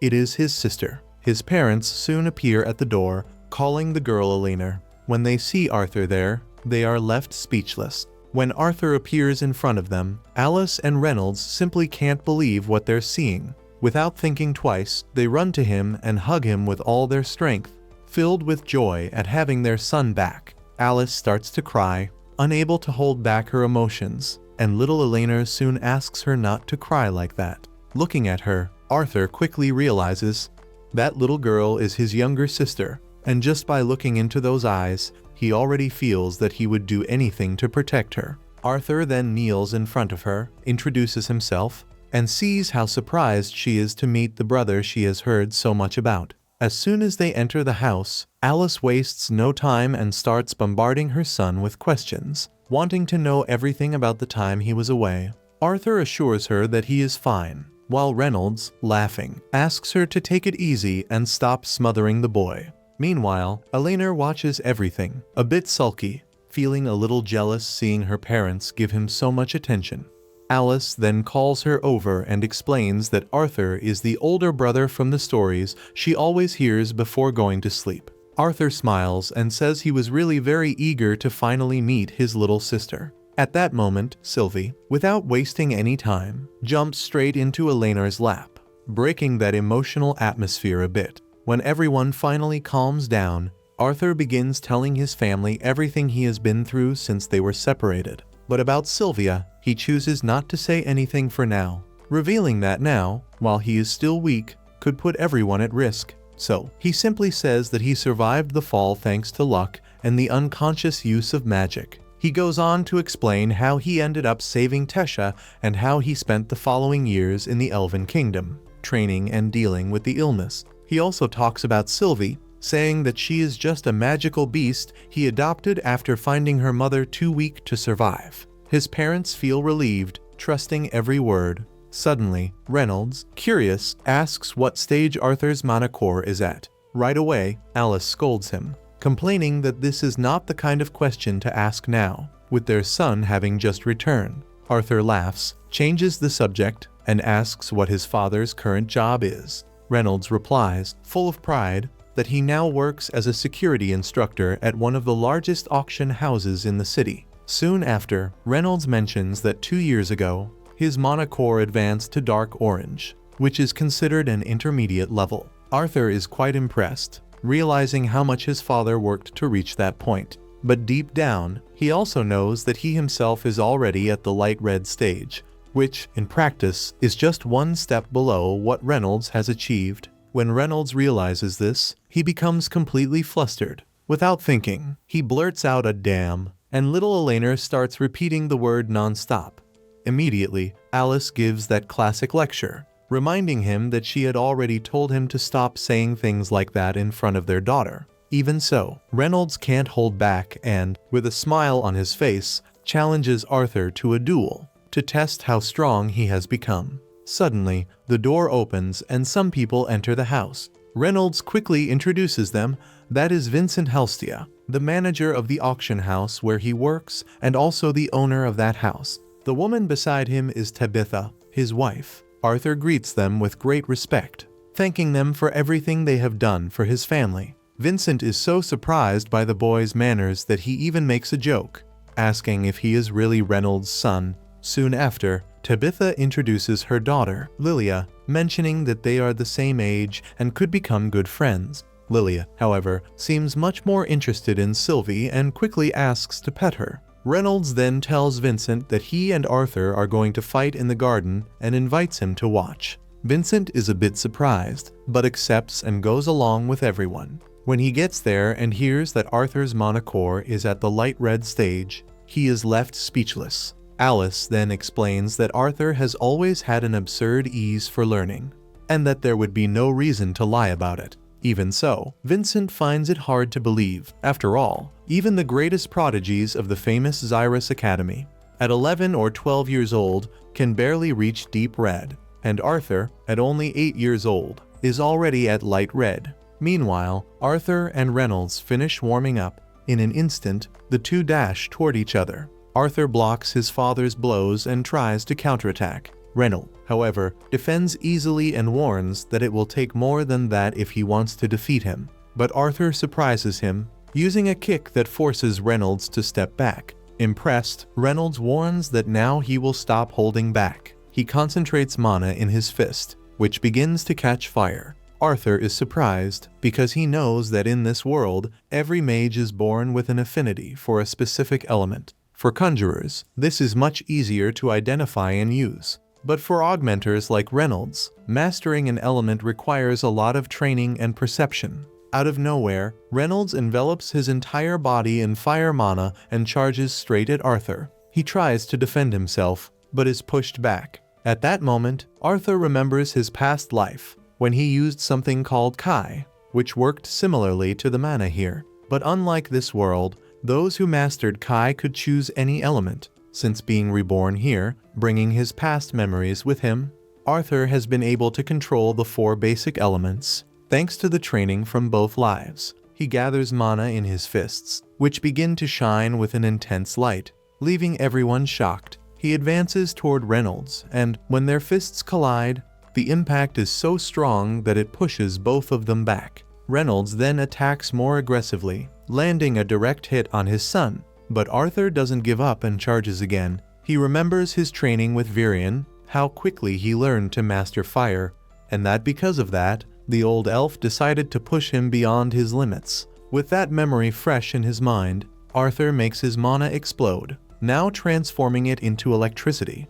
Lightning starts bursting from his body, burning the grass around him. Reynolds is completely stunned, because he realizes that Arthur has mastered an even more advanced version of fire magic. Arthur then says that this is not all. Suddenly, he manipulates the water from the fountain, launching an attack directly at Reynolds' back. Everyone watching is frozen upon seeing Arthur using 2 elements at the same time. Reynolds can barely dodge, and as soon as the attack ends, Arthur disperses everything and his father runs to hug him. Proud, he asks where and when his son learned all that. Arthur replies that he learned it not long ago, but admits that he still cannot fully control it. While Alice handles all of this as if it were completely normal, Vincent and Tabitha are left speechless, already considering Arthur a true genius. Soon after, they return inside and sit at the table. Vincent then comments to Reynolds that Arthur has a bright future ahead. Reynolds agrees, saying he already knew that since the day Arthur awakened his Monocore at 3 years old. and destroyed the entire house in the process. Vincent widens his eyes upon hearing this, and, while Reynolds laughs proudly, he loses his balance and falls off the chair curious. After recovering, Vincent makes a proposal. They should consider enrolling Arthur in Xyrus Academy. Reynolds is surprised and wants to make sure he is serious, since Xyrus is simply the best magic academy on the continent. Tabitha immediately supports the idea and even assures that they can cover the expenses, because, seeing Arthur's talent, there is no doubt that it is worth investing in him. Alice, however, becomes nervous and says they don't even know if the academy would accept their son. But Vincent responds confidently that he knows the director very well and can handle that. At that moment, Arthur decides to speak up. After all, they are talking about his life, and he also wants a say in the decision. He explains that he has just reunited with his family and doesn't want to be separated from them so soon. Vincent understands, and Arthur politely excuses himself, saying he is very tired after the fight. He walks away, but Lilia suddenly appears, following him. She comments that he is going the wrong way and asks him to follow her, promising to take him somewhere much better. Lilia leads him to the basement kitchen, where she begins chatting casually with the staff, asking for several meat dishes. An older woman working there comments that she should take it easy because she is gaining a few pounds. Lilia immediately snaps back, annoyed, saying that's not true, that she is just a healthy girl in a growth phase. Arthur watches everything, surprised. Until then, she seemed so quiet. One of the maids notices and explains that whenever she is stressed, Lilia goes there to eat. Arthur becomes curious and then finds out that, in truth, Lilia lives under pressure because her parents really want her to awaken as a mage. But since neither of them has any talent for magic, the chances of that happening are quite small. Later that night, Alice and Reynolds go to Arthur's room to talk a bit more. They say how happy they are to have him back, and that they are very proud of him. They also say they believe that one day he will become a great mage. They say good night and leave. But before going, Alice asks for a kiss on the cheek. The next day, as soon as he wakes up, Arthur runs to the living room because he finds out that some old friends are there to see him. They are his parents' former adventuring companions, known as the Twin Horns. They are very happy to see him again. Angela hugs Arthur so tightly that he can barely breathe. And right after that, he exchanges a handshake with Durden. Adam and Helen start arguing, as always, while welcoming him, and out of nowhere, Jasmine starts checking Arthur over, wanting to make sure he is really okay. As soon as she finishes, she hugs him, apologizes, and admits that she feels like all of this is her fault. After this emotional reunion, the group starts telling Arthur about the recent missions they carried out in distant places, and, as always, they end up arguing over trivial things. Watching everything, Arthur realizes that he still has a lot to learn about this world, and that being an adventurer is a great way to do so. But when he looks at his family, he feels that he is still not ready to be separated from them again. Sometime later, while Arthur was focused on his meditation, something incredible happened. Time simply froze around him, but it demanded a lot from him, and he could only maintain it for a few seconds before becoming completely exhausted. It was at that moment that Sylvie appeared, and just the fact that she was there, with all her cuteness, was already enough to give Arthur the push he needed to keep going. He couldn't resist and soon picked her up, hugging her tightly for always being by his side. However, it didn't take long for him to notice that she was smelling pretty bad. To be honest, without thinking twice, Arthur decided that she needed a good bath. He took Sylvie to the bathtub and placed her there, even though she made it very clear, with every attempt to escape, that she was not happy about it at all. While trying to calm her down, Arthur explained that, living in that luxurious Helstia house, they couldn't afford to look or be dirty. And speaking of the Helstias, something wouldn't leave his mind. The conversations he overheard from the maids, they mentioned that Vincent and Tabitha's greatest wish was to see Lilia awaken as a sorceress, even though they themselves were not mages. For now, Arthur turned his attention back to Sylvie, who was clearly complaining about having stayed in the water for so long. He took her out of the bathtub, dried her off, and even joked that she seemed lighter after the bath. Suddenly, Alice arrived with everyone and, without wasting time, announced that it was time for Arthur to get ready. She took him to the most flashy barber in town. As soon as he looked at him, the barber immediately said that Arthur was like a rough diamond, but assured him that he didn't need to worry because he would polish him and reveal all the shine hidden within him. When the service was finished, Arthur walked out of there looking like a completely different person. He looked simply incredible. Tabitha even commented, somewhat satisfied, that now he was presentable enough to enter their auction house. Alice then explained that the place often received members of royalty quite frequently, and that was exactly why they needed to take such good care of the boy's appearance before taking him there. Instead of feeling confident about all this, hearing those things only made Arthur feel even more uncomfortable, as if before that he had been terrible. Continuing the outing, Tabitha wanted to show the city of Xyrus to Arthur, and in that relaxed atmosphere, Eleanor, Arthur's little sister, joked, asking him to be her escort. Lilia, not letting that pass, quickly said that Eleanor used to cling to her before Arthur showed up. After that, looking at him, she admitted that he looked very handsome in those new clothes and, without meaning to, ended up revealing that she herself had chosen them before walking away. The group went to the market, where Alice took the opportunity to buy a bunch of new clothes for Arthur. After quite some time shopping, they stayed in the city center, having fun near the king's statue, until, out of nowhere, a group of students from the Xyrus Academy of Magic appeared and threw something at Arthur, full of attitude, as if they were better than everyone else. Arthur simply ignored it. He didn't want trouble, so they just left. Later, he learned from Lilia that those students were treated almost like members of royalty, all because they were mages. But honestly, Arthur wasn't interested in that at all. Continuing the outing, he suddenly felt a strange aura coming from a shop. Curious, he approached and came across several shelves filled with beast cores. Tabitha explained that those were magical cores extracted from beasts, used to greatly increase the strength of those who possessed them. Arthur already knew what they were, but had no idea they were sold in stores. That was not common at all in the Elven Kingdom. Tabitha continued explaining, saying that, in very rare cases, some cores possess a beastly will within them. This makes them absurdly expensive. Just to give an idea, the cheapest ones cost around 100 gold coins. According to Alice, that was enough to live for more than 200 years in the village where they used to live. Tabitha said that she and her husband were planning to put some of those cores in the next auction, and, noticing the interest in Arthur's eyes, she promised that she would let him take a look at the cores, which, according to her, was a huge honor. Arthur pretended to be excited, but deep down, he knew he was already more than satisfied with the beastly will he possessed. Suddenly, he noticed that Lilia had become downcast. Tabitha quickly realized the reason as well. In truth, Lilia really wanted one of those cores.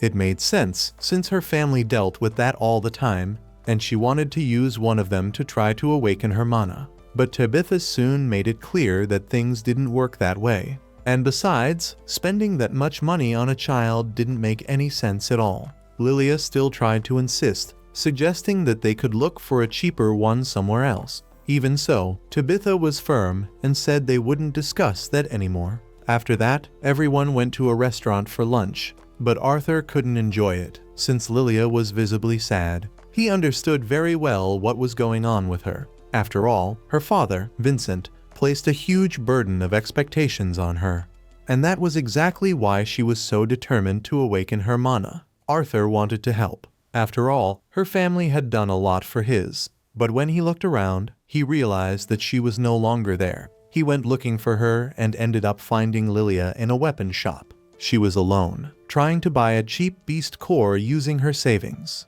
Arthur stopped her right away, saying that even if she bought one, it wouldn't make her awaken mana. Even so, Lilia didn't give up. She vented, saying how unfair it was to be a child without talent, unlike him, who was special, someone out of the ordinary. While they were arguing, Lilia accidentally bumped into one of the students from the Academy of Magic. Right away, she apologized, but the boy and two of his friends were not willing to let it go. They started threatening Lilia, saying that she deserved punishment for being, in their words, insolent. Not even the shop owner had the courage to intervene. Arthur, who was already ready to resolve that with magic, was interrupted right at the moment Tabitha walked in, immediately putting an end to the situation. She introduced herself and made it clear who she was, the head of the Helstia family. As soon as they found out who she was, the students gave up on causing more trouble. After all, the Helstia family made large donations to the academy and had considerable influence. Even so, they didn't miss the chance to provoke Lilia one more time before leaving. On the way back home, Tabitha and Alice told everything to Vincent. He was relieved that the situation ended before Arthur split the three of them in half. And even so, he took the opportunity to tell both Lilia and Arthur that they needed to be more careful from then on, especially Arthur, since he would soon start at the Xyrus Academy. When she heard that, Lilia felt terrible. In her mind, it seemed like Vincent was giving up on her and putting Arthur in her place, as if she were a bad investment. She was deeply shaken, and before they could say anything, she ran off, shouting that she hated both Arthur and Vincent. Despite that uncomfortable scene, Arthur didn't let it affect him. He knew that Lilia didn't really mean it. She was just hurt. Later, he went to her bedroom door to call her for dinner. He knocked several times, but no one answered. At that moment, Sylvie noticed a servant approaching and drew Arthur's attention. The man mentioned that Lilia was not in the room and then led Arthur to where she was. Meanwhile, Lilia was lost in her own thoughts. She thought about everything that had happened up until then and felt more and more certain that her parents were disappointed in her. She remembered when she was little and how her father always said he wanted to see her become a sorceress. Back then, all she wanted was to make them feel proud. But unfortunately, life didn't go the way she imagined. She wondered when, after all, her magic would awaken. She also remembered her mother's words, saying that she didn't need to rush, and how her father, even seeing her slow progress, never gave up, always assuring that he was making donations to the academy, and that, no matter when she awakened, she would be accepted. The problem was that hearing her father say the same things to Arthur, who had arrived such a short time ago, simply broke her heart. She felt like a failure. And to make matters worse, remembering the academy students saying that she would only get in by buying her place made everything even heavier. Arthur appeared, pulling her out of that whirlwind of thoughts. He said that her parents were very worried and cared deeply about her. He felt bad, believing that, in a way, he was also one of the reasons she was like that. For a moment, he even thought about apologizing, but realized it wouldn't help. Sometimes, apologies don't fix things, especially when, deep down, you know you didn't do anything wrong. Lilia understood that, and, to his surprise, she was the one who apologized first. She said she was sorry for the things she said, and that she didn't want to make him feel that way. She admitted that she had always felt frustrated for not being able to awaken magic, and that, when he appeared, with all that talent, she felt completely left behind. It even seemed like all of her father's attention had gone straight to him. Arthur explained that it wasn't quite like that. He gently touched her face, and she slowly began to smile. He said that, when he was separated from his parents, there was also a girl who always made him feel better. Then, he took the glowing flower that Tasha had shown him and showed it to Lilia, who was enchanted by it. Arthur said that Vincent was just excited, nothing more. It was a sign that he trusted her and believed in her potential. He knew that pretty words wouldn't be enough. If he really wanted to help, he needed to do something concrete. So he asked if she truly wanted to learn magic. Lilia confirmed without thinking twice. Later, Arthur said that he had sent Lilia to the place where he himself had learned magic. Vincent, as soon as he found out, became furious, even knowing that Arthur only wanted to help. He believed that, at the very least, Arthur should have asked for permission first. Arthur replied that it was her decision, and that, if they got involved, she might give up. He handed over the letter she had written, where she apologized, said she felt useless, and that she would only return after awakening, no matter how long it took. At that very moment, Vincent fell to his knees. That was when he realized how wrong he had been. For a long time, he had made her believe that being a sorceress was the only way to have a worthy future. And now, she believed that, without that, she had no value. Crying, he said that even if she never awakened magic, she would still be his beloved daughter and would always have value to them. Hearing this, Arthur called Lilia's name, asking if she could hear him. She appeared and revealed that it had all been a prank. In truth, she had never left. All of that had been Arthur's idea so that she could realize how important she was to her parents. She apologized for the prank, but Arthur took the blame, saying that he was the one who suggested it. After all, he knew very well how painful it is when a child disappears. He knew because his own parents had gone through that, and he assured that he would never joke about something like that again.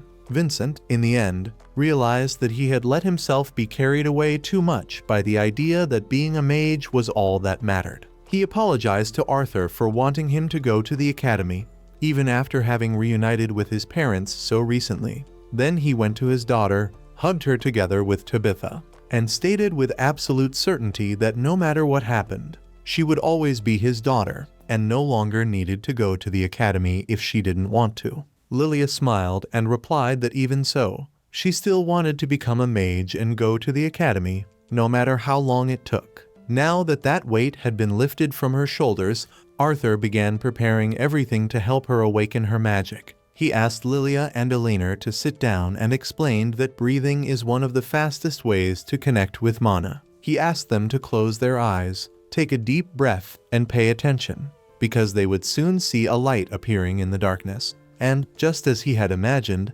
Elena quickly commented that she had seen a light, but it disappeared quickly. He knew it was because she had stopped breathing properly, so he asked her to continue. Lilia, on the other hand, began to question why she wasn't seeing anything. Arthur approached, placed his hands on their backs, and tried to use his mana to create a connection. That was when Lilia suddenly began to see several glowing points. She said it looked very much like the flower he had shown before. Her parents, moved, were radiant with happiness. Right away, they started planning a party to celebrate that achievement. During the party, Arthur explained to Lilia that she would need to train for about 2 or 3 years until the energy stabilized. He said it would take effort, but that it was essential for her to dedicate herself every day. She became so excited that she asked, with a smile on her face, which element she would be able to use. Arthur just laughed, enjoying all that excitement. The scene shifts to Arthur arriving at the Helstia auction house. He is accompanied by Lilia, his sister Elena, Alice, and Tabitha. Alice comments, worried, whether her children will behave at that night's event, since members of royalty will be present. Tabitha, who is in charge of the situation, assures that everything is under control and that the children can relax and enjoy themselves as they wish. As soon as they enter, walking along the red carpet, Arthur feels a mix of excitement and anticipation at the chance to closely see aristocrats, nobles, and perhaps even adventurers from that world. To him, everyone there shares the same goal: to acquire rare and valuable items collected by Vincent and other hunters serving the Helstia auction house.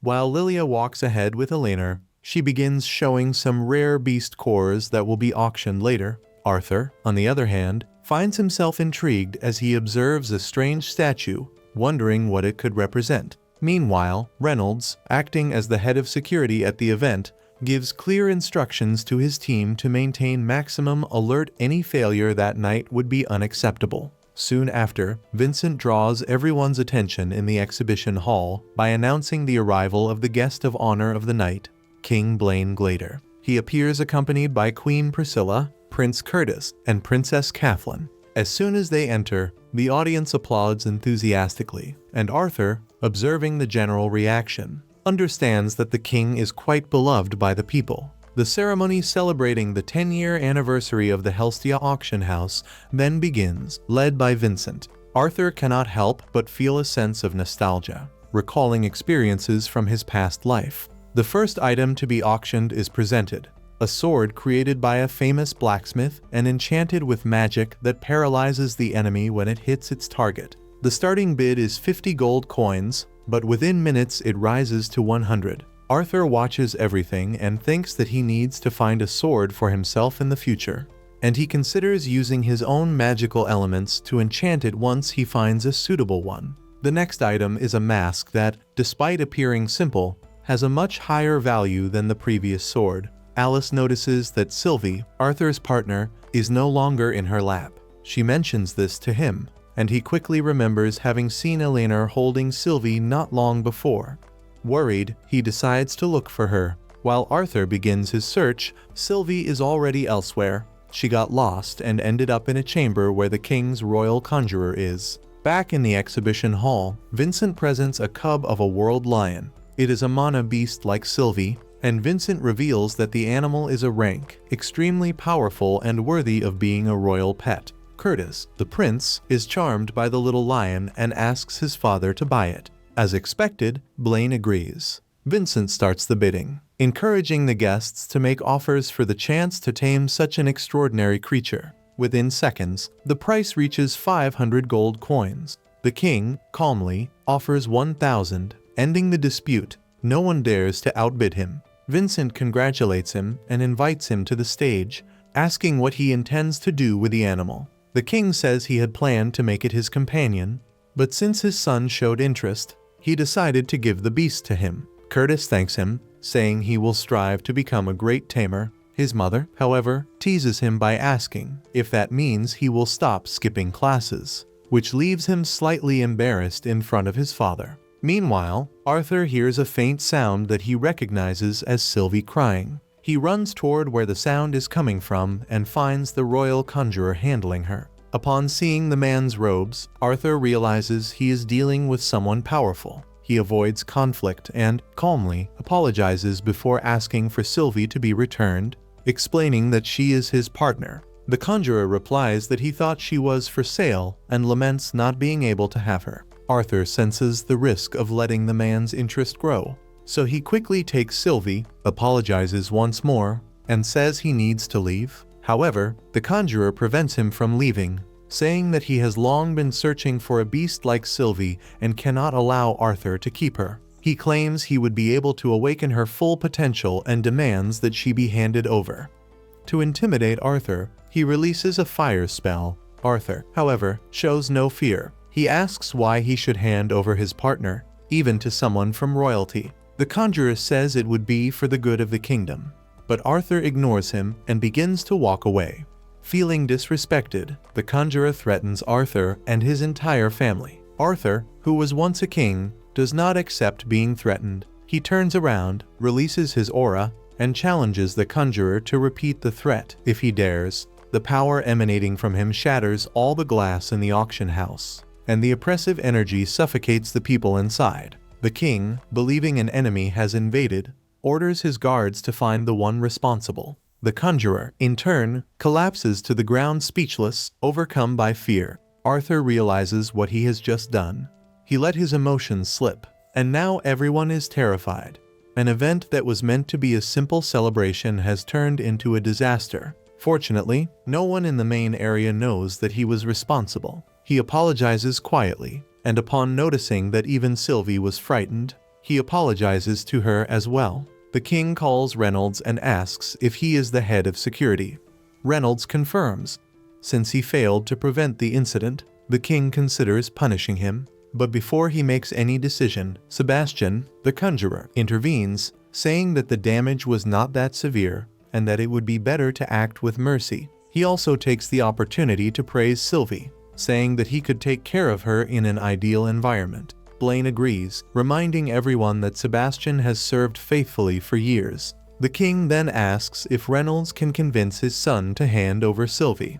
Before Reynolds can say anything, Arthur tries to speak, but no one pays attention. Alice even calls his name, pleading for him to stay quiet. Reynolds states that he was not the one who obtained the beast, so he has no right to order him to give her up. The king then decides to ask Arthur directly. He makes the request once, and Arthur refuses. The second time, he offers the lion he had purchased as a trade. Even so, Arthur makes it clear that he does not want to sell, trade, or give away Sylvie. The king is surprised by the refusal and asks if Arthur will say no for the third time. This irritates Arthur even more, and he stands up and asks how much the king would charge for his own son. He reminds the king that he has already made it clear that Sylvie is not for sale. There is nothing they can offer that would make him change his mind. He questions whether the king would also sell his children and what their price would be. Sebastian becomes furious. Not only did he lose what he wanted,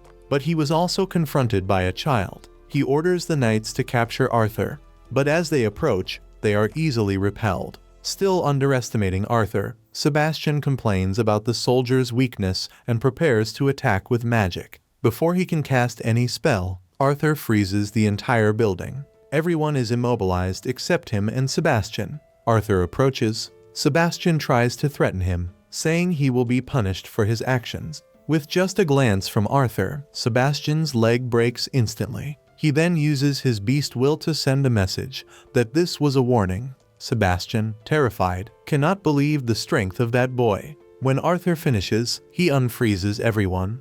But the effort was so great that he faints on the spot. A few days later, Arthur wakes up. He understands that he froze time for a few seconds, but it came at a cost. He is still not strong enough to handle that kind of power. He wonders what happened after the event. Coincidentally, Alice enters the room and, upon seeing him awake, becomes emotional. She quickly asks if he is okay. He answers that he is, but wants to know how everything ended. She tells him that they tried to revive him and that the doctors said he would wake up soon. Even so, she could not stay calm. She had already lost him once and could not bear to go through that again. Arthur understands that he hurt her once more and apologizes. She takes him out for a walk. As she was heading to the market, she hesitates, wondering if he is strong enough. But Arthur assures her that he is. During the walk, they come across a brooch that Alice believes Elena will love, so they decide to buy it. She asks if Arthur wants anything else, but he worries about her money. Alice assures him that everything is fine, that she also has her own resources. She mentions that her products are successful, and that even nobles have started to take interest thanks to Tabitha's help. She buys several things for him, and the two return home carrying bags everywhere. When they arrive, they notice that Reynolds is receiving a visitor. Arthur comes across his father's friends at the door, who try to stop him from entering, but he goes in anyway. He discovers that the king sent a representative with money as a way to apologize. Reynolds, however, does not accept it easily. He says that what happened was far too serious and that he almost lost his son. Arthur decides to interfere and asks what exactly the king said. The man replies that the king believes everything was exaggerated.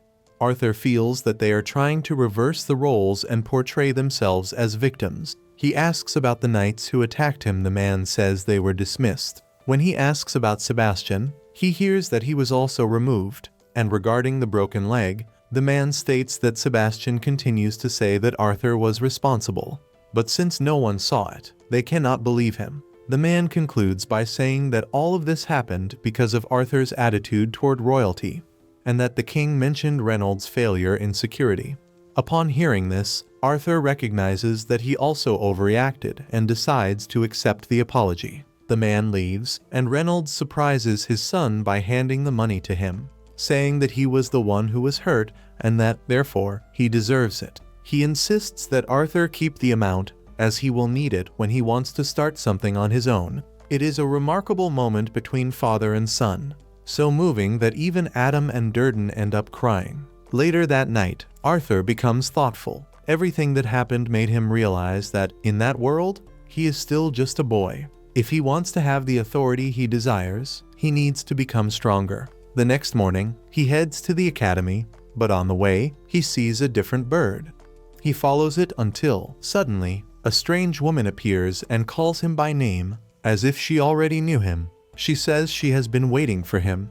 Arthur knew very well the reputation of Xyrus Academy. It was recognized for producing great scholars, successful entrepreneurs, royal guards, leaders, and military officers. It was the dream of any child born with the gift of magic. And now, he found himself standing before the academy's director, a woman who exuded power. She welcomed him with a smile and said it was a pleasure to finally meet him. Then, she explained that the time had come to find out whether everything she had heard about him was true. Arthur watched as she surrounded them with a protective barrier. Her aura was intense, and he could feel all the magical pressure she emanated. But now it was his turn to respond. He needed to show a bit of what he was capable of. Only then would she believe that Vincent hadn't exaggerated in his words. Using wind magic, Arthur conjured massive rocks and hurled them in her direction. But the director remained unfazed, as if it were a mere detail. Then he tried something different.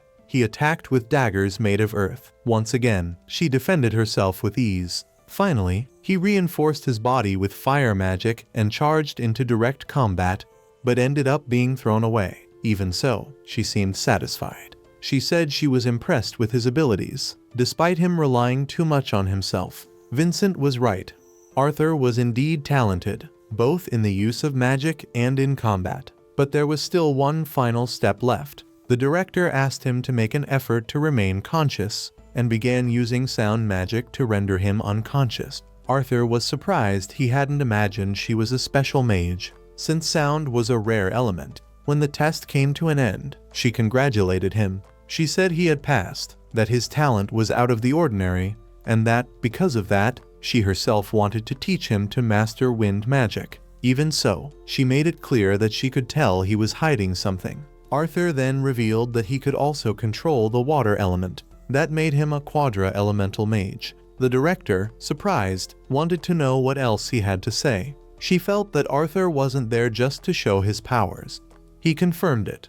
He wanted her to use her authority to protect his family, and in exchange, he promised to enroll at Xyrus Academy and accept her as his mentor. That proposal caught the director off guard. Not even the rulers of Sapin would have dared to ask for something like that. But Arthur assured her it was worth it, and believed she agreed with him. Even so, he said he would only enter the academy when he was the same age as the other students. There was still some time before that, but he didn't want to waste those years. He planned to become an adventurer and learn more about the world he lived in. He was determined to use that period to gain field experience. The director understood that he had already made his decision and warned that, if he managed to convince his family, they would have a deal. The scene shifts to Arthur's house. His mother, Alice, was completely against the idea. She didn't want her son to become an adventurer so soon, especially after having him back. Just thinking about seeing him in danger again made her heart tighten.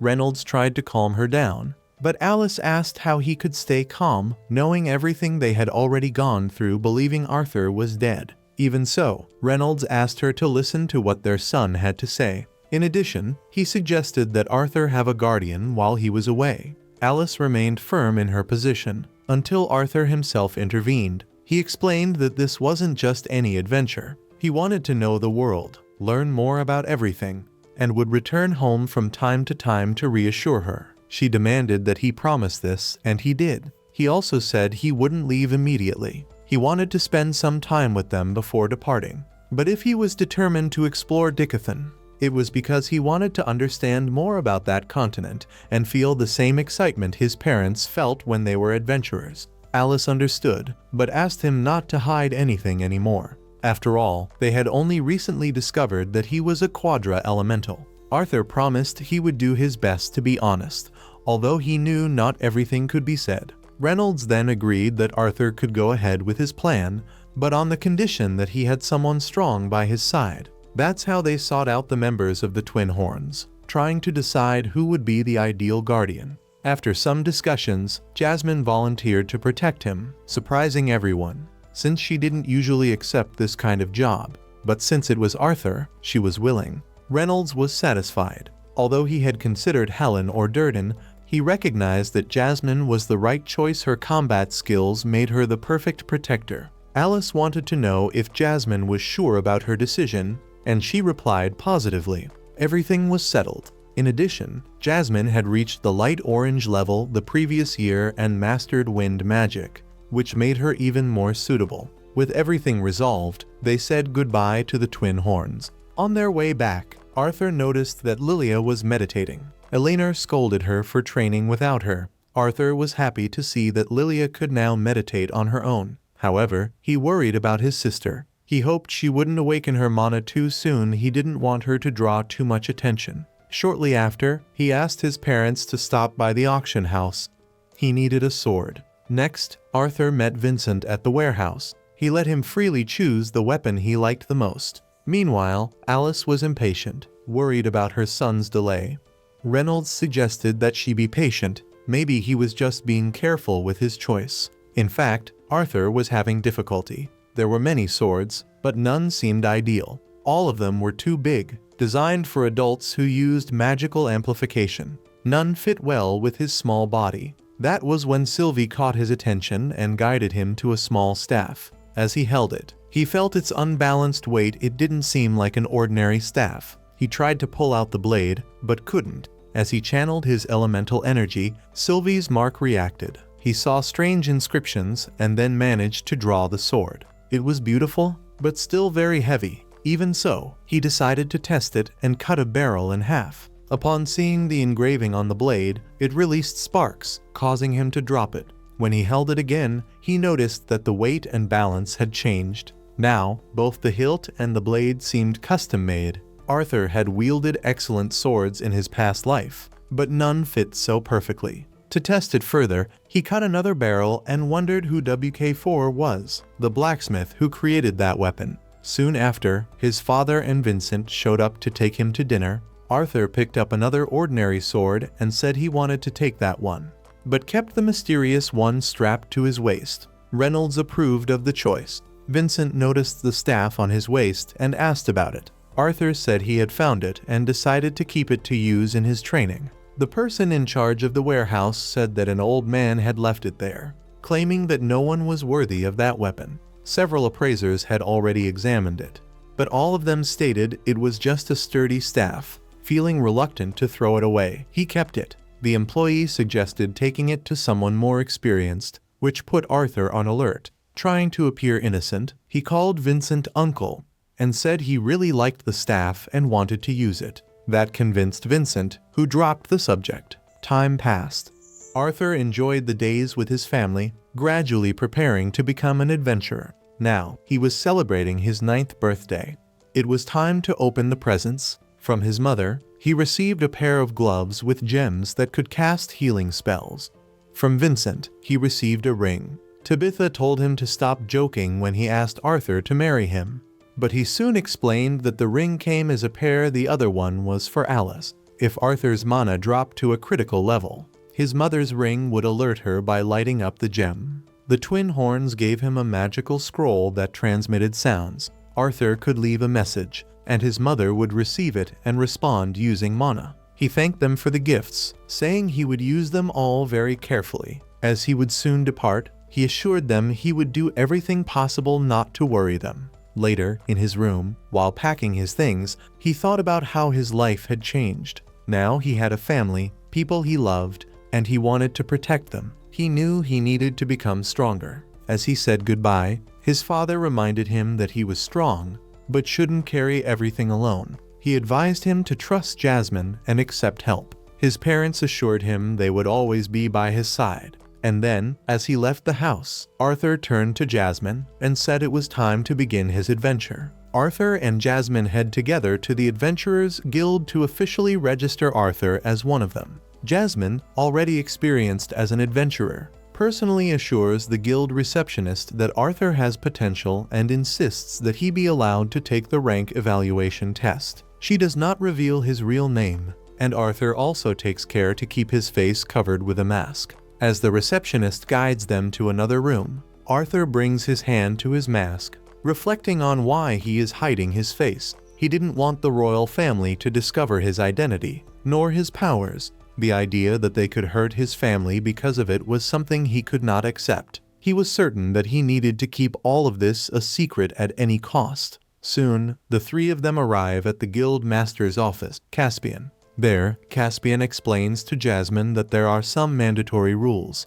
Anyone who wants to become an adventurer must first pass a written exam and have their mana core evaluated before attempting the rank test. But since Jasmine holds a rank within the guild and is personally requesting the exception, Caspian agrees to make an exception just this once. However, he leans in and whispers something in Jasmine's ear about her father, with an intention that immediately makes her serious. Even so, she remains silent. With that settled, Caspian turns to Arthur and asks what name he would like to use, since he left the form blank. Arthur thinks for a few seconds and then answers that he wants to be called Note. They shake hands, and at that moment Caspian releases a wave of mana through the touch. Sensing Arthur's hidden strength, the guild master realizes that there is something different about him. Even so, he respects Jasmine's reasons for keeping the boy's identity a secret and allows them to enter the arena for the test. On the way, Arthur asks if Jasmine is friends with the guild master.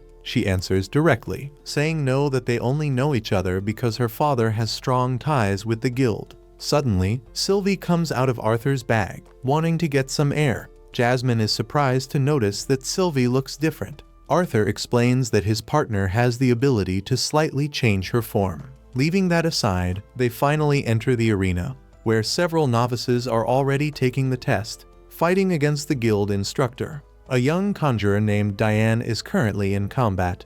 She manages to cast a well-executed spell, but due to her lack of practical battle experience, she ends up receiving a C rank, which, according to Jasmine, is still considered a good result. Then, it is Elijah's turn, but even before he begins the test, the person in charge of the announcement speaks with the instructors and declares that he has passed with a B rank. The audience is confused.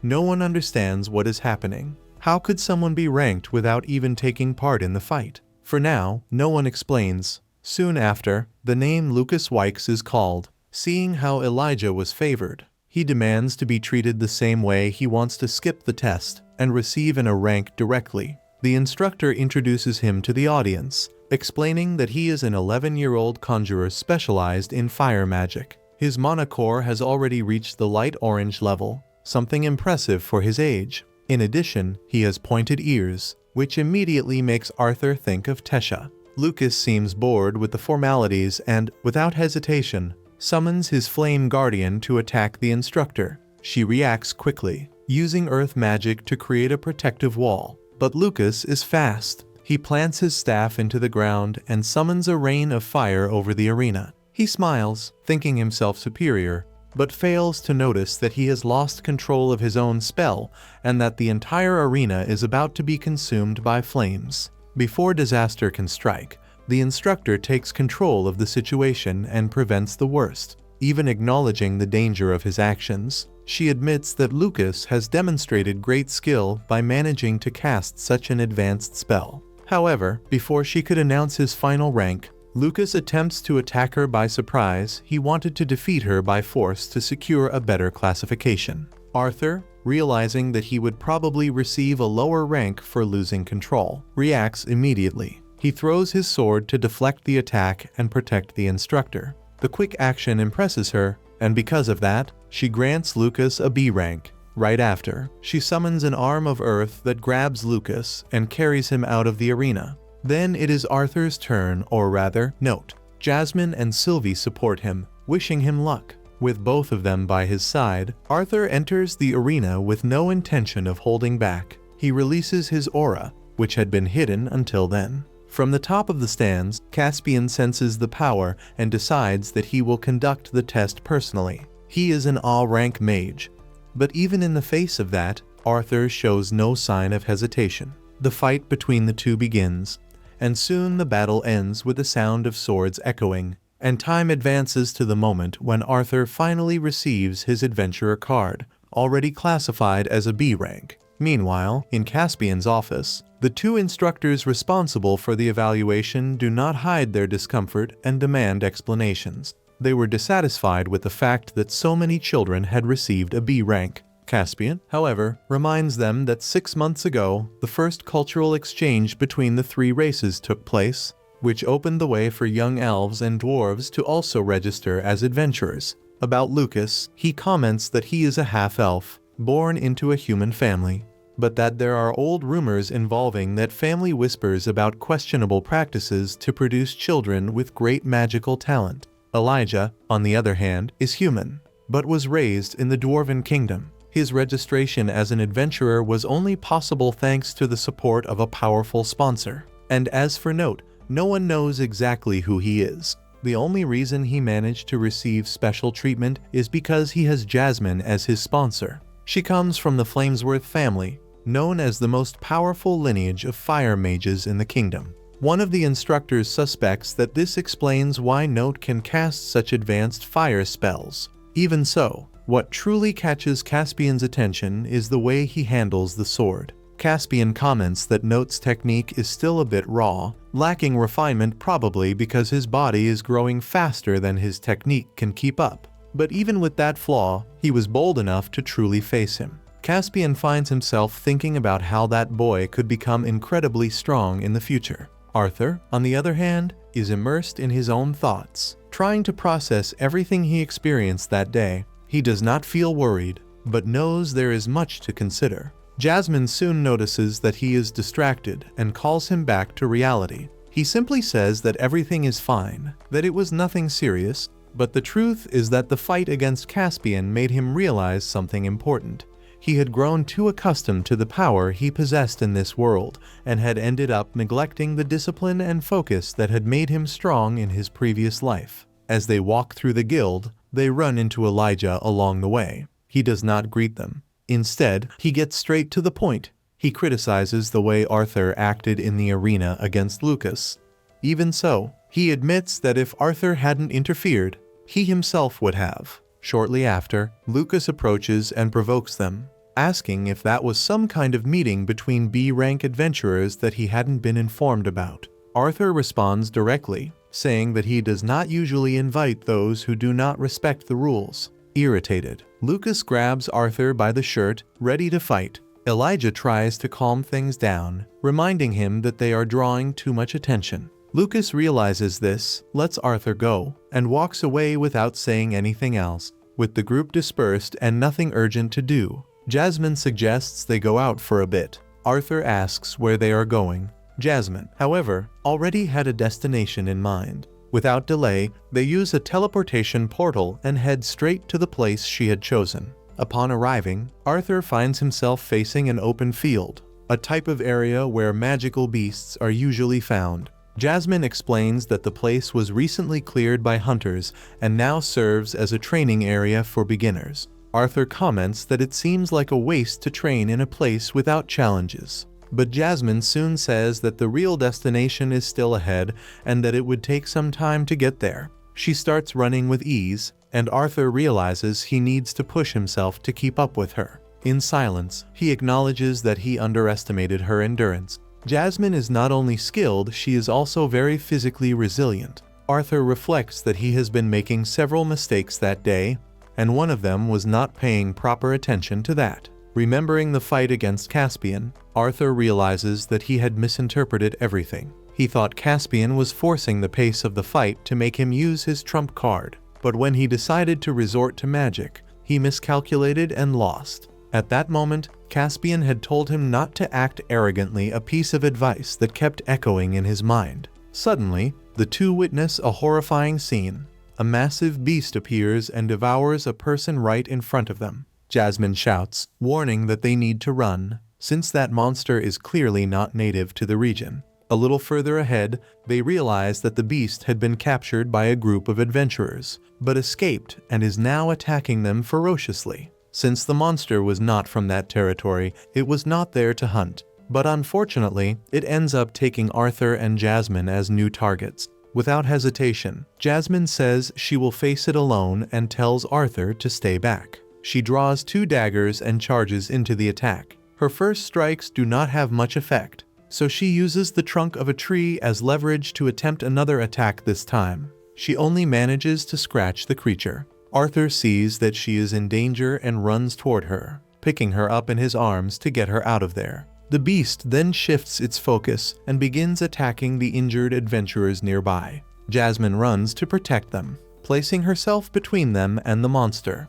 Arthur also prepares to fight, but at that moment, he hears the voice of his former self in his mind saying, "Not yet." He decides to wait. He waits for the exact moment to act. When he sees the opening, he advances with his magic sword, enveloping it with fire magic, and attacks with a precise combination of strikes. The creature is defeated without much difficulty. With everything settled, Jasmine approaches, holds Arthur's face with one hand, and pinches his cheek, complaining that in moments like that, he could show more concern instead of seeming so calm, as if he were an adult dealing with something ordinary. Later, still that night, Jasmine begins to open up. She talks about her story and the reason she became an adventurer.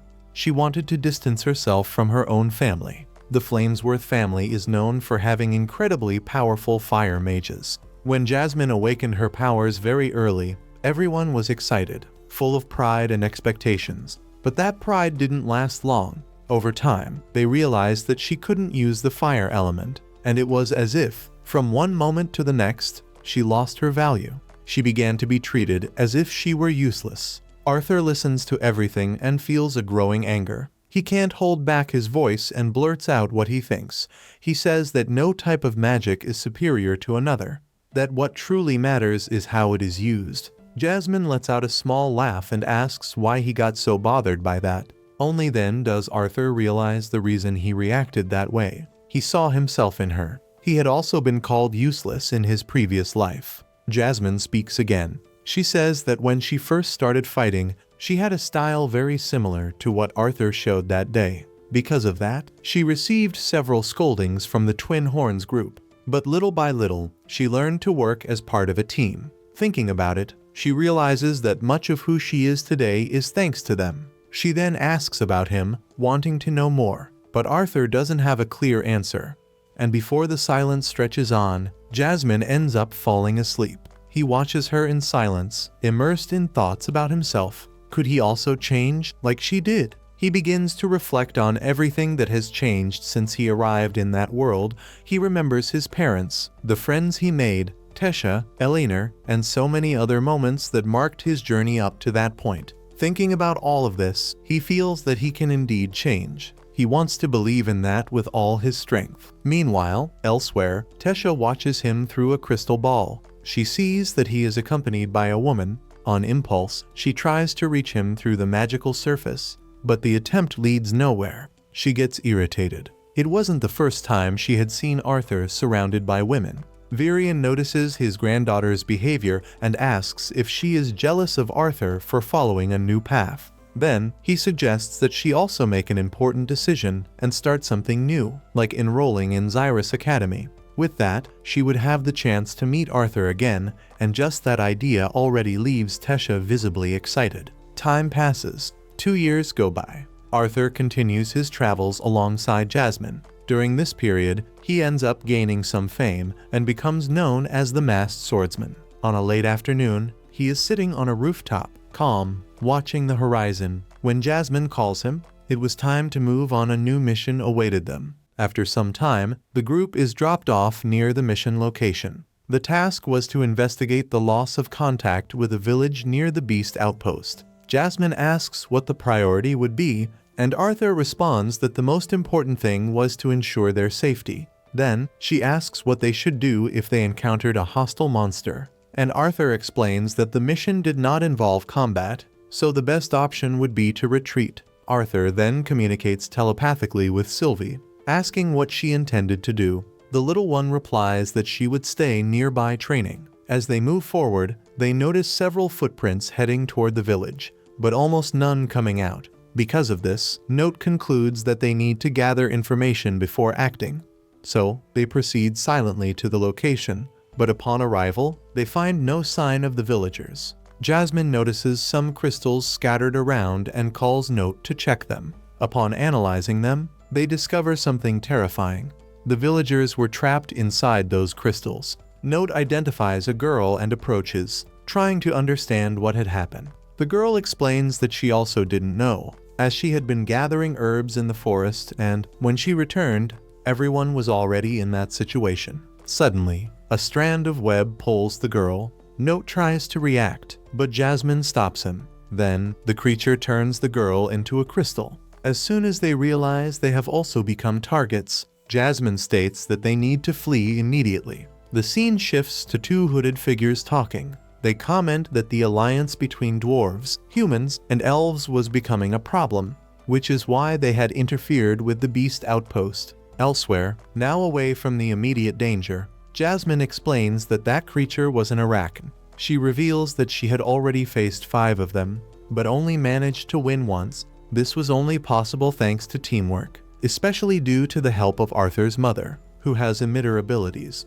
According to Jasmine, only emitters can undo an Arachne's curse. Without that, the only alternative is to defeat the creature. She also explains that these creatures have high resistance and are barely affected by magic. Additionally, something strange draws attention. Arachne hates sunlight and usually live deep within dungeons. Jasmine comments that she has already taught Arthur everything she knew about being an adventurer, and then asks what the next step would be. Arthur decides that the best option would be to retreat, go to the guild, and return with what is necessary to save the village. Jasmine agrees, but at that moment the Arachne appears behind them. While trying to protect Arthur, Jasmine ends up being struck by the creature's curse. Arthur remembers everything he has gone through since arriving in that world and charges into battle. He tries to use his sword skills from his past life, but his attacks have no effect. Then, he uses his mana core to envelop his blades with fire,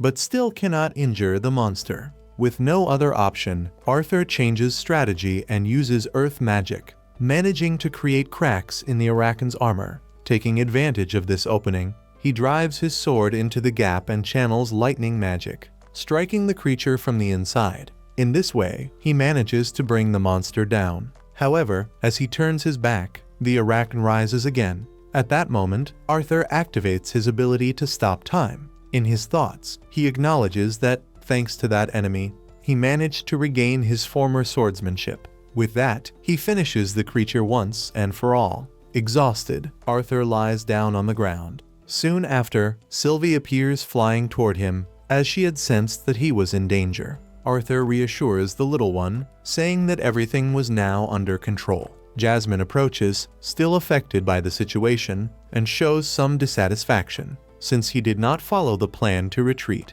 Arthur apologizes, explaining that he was carried away by the emotions of the moment. Jasmine replies that it's fine, as long as he has understood the mistake. She is also surprised that he managed to defeat the Arachne alone, but asks him not to put himself at risk for her again, reminding him that his family would be devastated if something happened. Arthur responds that that wouldn't be possible, because she was already someone important to him. Upon hearing this, Jasmine becomes visibly embarrassed and comments that he was getting more and more skilled with words. In the end, she thanks him for saving her. At that moment, Arthur remembers that they should retrieve the Arachne's core. However, Sylvie had already devoured the item. Back in the village, the residents express their gratitude for what was done. The scene shifts to the Adventurers Guild. Note talks with Elijah about the creature he defeated. Shortly after, Lucas approaches and questions whether it was true that he had defeated an Arachne. Asking for proof,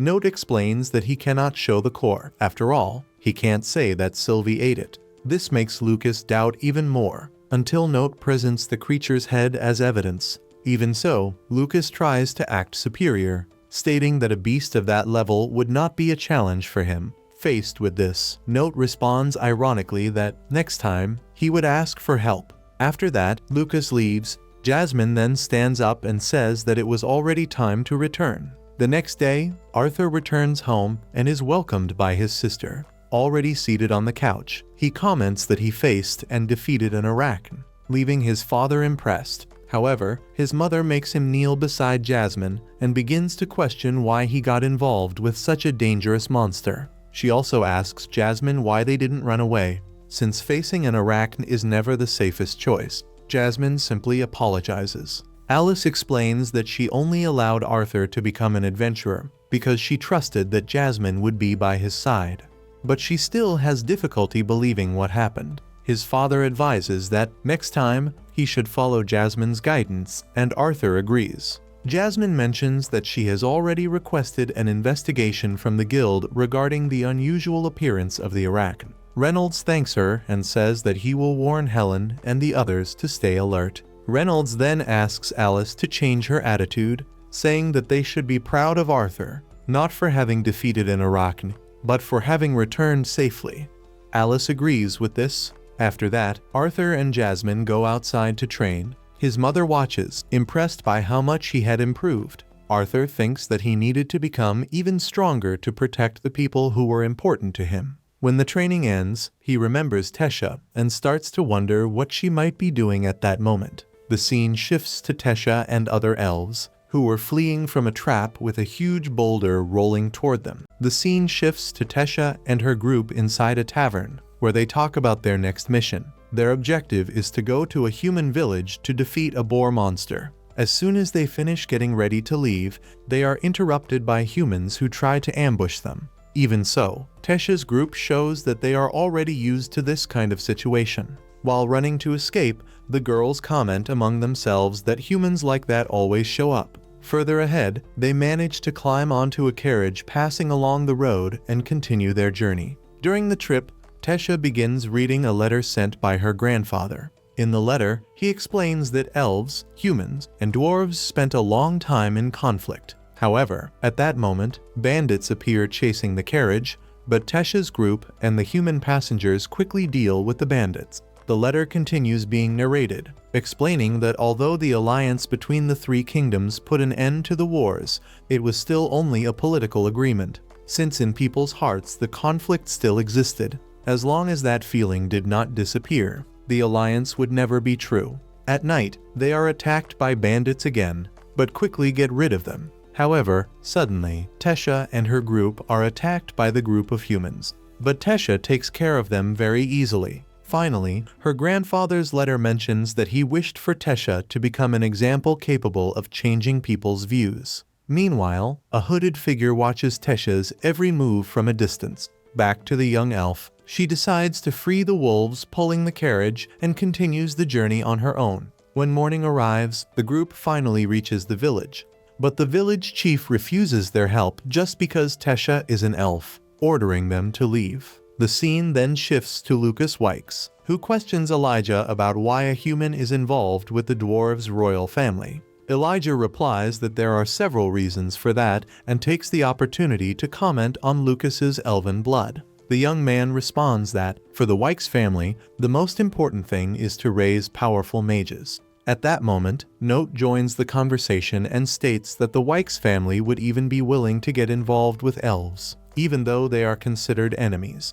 Lucas declares that he will use his half-elf side to become the most powerful mage on the entire continent of Dicathen. Note simply shows that he understands and wishes him good luck, which ends up irritating Lucas. Then, Note comments that Lucas's goals are different from his, as he no longer seeks to be the strongest. Soon after, he goes to Jasmine to discuss the details of the next mission. The story returns to Tesha, who tries to talk to the villagers but does not receive much of a response. When she is already tired and discouraged, two children approach her. They say that the boar usually appears from the eastern side. Via questions why they told her that, and the girl explains that the monster is a problem for everyone there. Meanwhile, the hooded figures continue watching Tesha and talk among themselves, saying that she will be the next target. They show no personal interest in her, but point out that, as the princess of the kingdom of Alenoir, her death could be enough to destroy the alliance between the three kingdoms.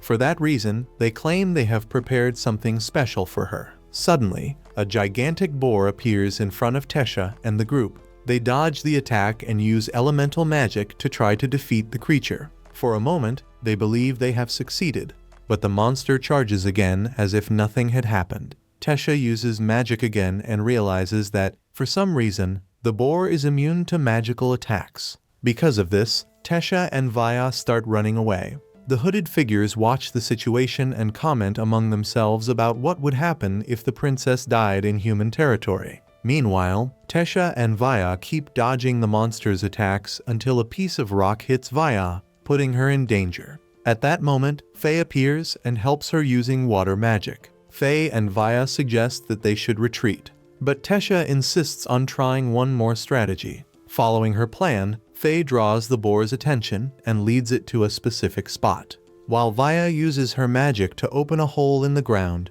With the monster trapped, Tesha uses wind magic to lift rocks and throw them at it. Exhausted and with their mana almost depleted, they believe they have won, but the boar gets up once again. Tesha then uses the rest of her energy to help Faye and Vaya reach the top of a cliff. Then, Faye also uses what little mana she has left to bring Tesha up there, leaving everyone out of the creature's reach. Faye suggests retreating again, but Tesha refuses to give up. She remembers Arthur's teachings and begins gathering mana from nature. When the boar charges again, Tesha rushes toward it and, using a direct strike with her strengthened body, manages to defeat the monster once and for all. Watching everything, the hooded figures are surprised and conclude that she used body enhancement, deciding that next time they will need an even more powerful mana beast. After that, Tesha informs the village chief that the monster has been defeated.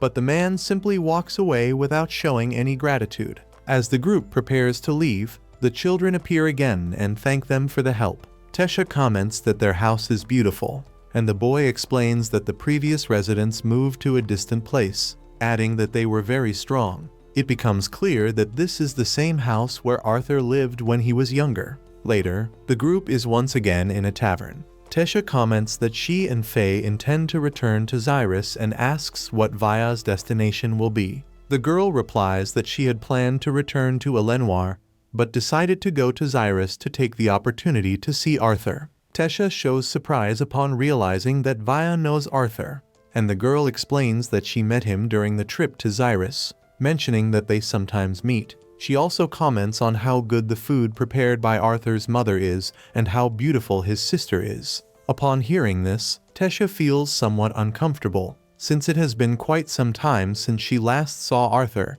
and she did not even know he was in Xyrus. The scene shifts once more, showing Tesha standing in front of Arthur's house. She hesitates, not knowing how to act when she finally meets him. At that moment, Alice and Lilia appear, and Alice asks what she wants. Unable to answer, Tesha ends up running away, overcome with embarrassment, while thinking to herself about where Arthur might be. Meanwhile, Arthur remained unconscious on the sand of a beach. When he finally opened his eyes, something came to his mind, causing him to get up and start running. At that moment, the scene returns to the past, showing that he and Jasmine were sailing when they were caught off guard by a violent storm. Further ahead, Arthur finds Lucas and Elijah. While talking to them, Arthur explains that he had received a request from the Helstia family to capture a mana beast. Elijah, on the other hand, says he was on a different mission, investigating the disappearance of some fishermen from the region.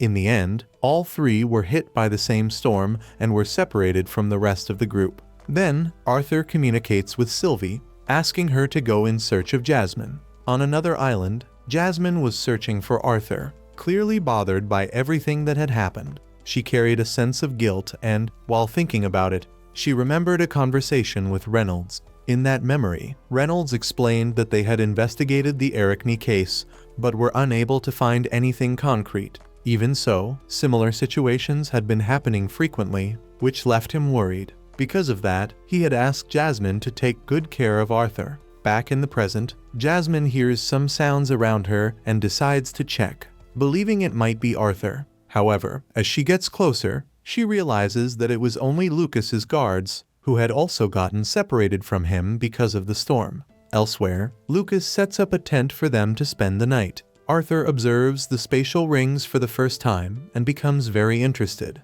thinking to himself that he would like to have one. However, he knew that even the simplest ones cost a huge amount of gold coins. Elijah notices his reaction and asks if Arthur doesn't have a ring. Arthur replies that he does not. Soon after, Arthur sets up the tent and goes out in search of food, managing to get some fish and mushrooms for everyone. He then informs them that Lucas would be responsible for preparing the meal, since he was the most skilled among them when it came to fire magic. At first, Lucas struggles, since he had never done something like that before. Even so, as time passes, he begins to understand better how to do it. By the end of the afternoon, the three gather around the campfire to eat. Elijah asks if Arthur had put Lucas in that role on purpose. Arthur replies that working together makes everything more efficient. The next morning, Arthur comments that while searching for food the previous day, he was able to observe the island more carefully. He explains that, as far as it seems,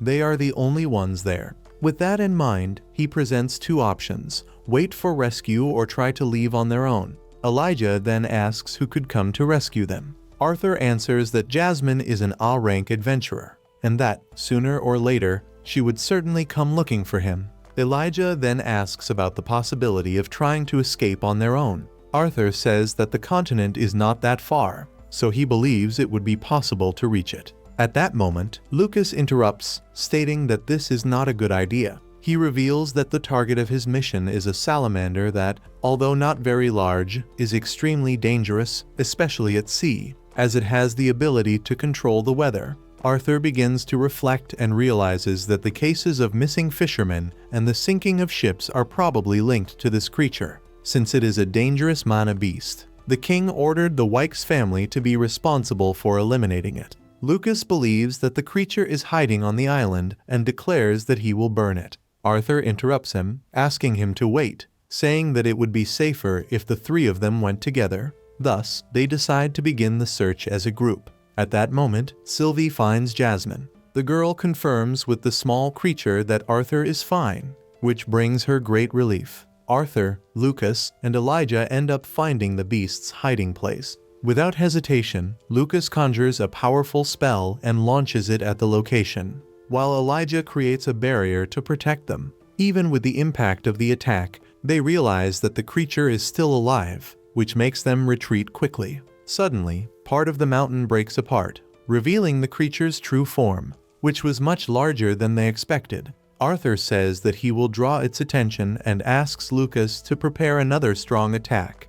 While Elijah would provide support, he advances toward the beast and manages to hit it, but soon realizes that his blows, just like Lucas's, have no effect, as the creature is able to regenerate quickly. Thinking of a new strategy, Arthur suggests a change of positions. Elijah begins to advance, while Arthur and Lucas provide support. Arthur attacks again and, before the creature can recover, Elijah uses his magic directly on the cut opened by him. This time, the plan works, preventing the beast's regeneration. Arthur comments that the strategy is working and encourages the others to continue. Working together, they finally manage to defeat the creature. The three celebrate the victory, but the moment of joy does not last long. The salamander rises once again. Arthur was already exhausted and begins to doubt whether he could continue fighting. At that moment, Jasmine appears and, with a single strike, decapitates the monster. Then, she runs to Arthur to check if he is alright.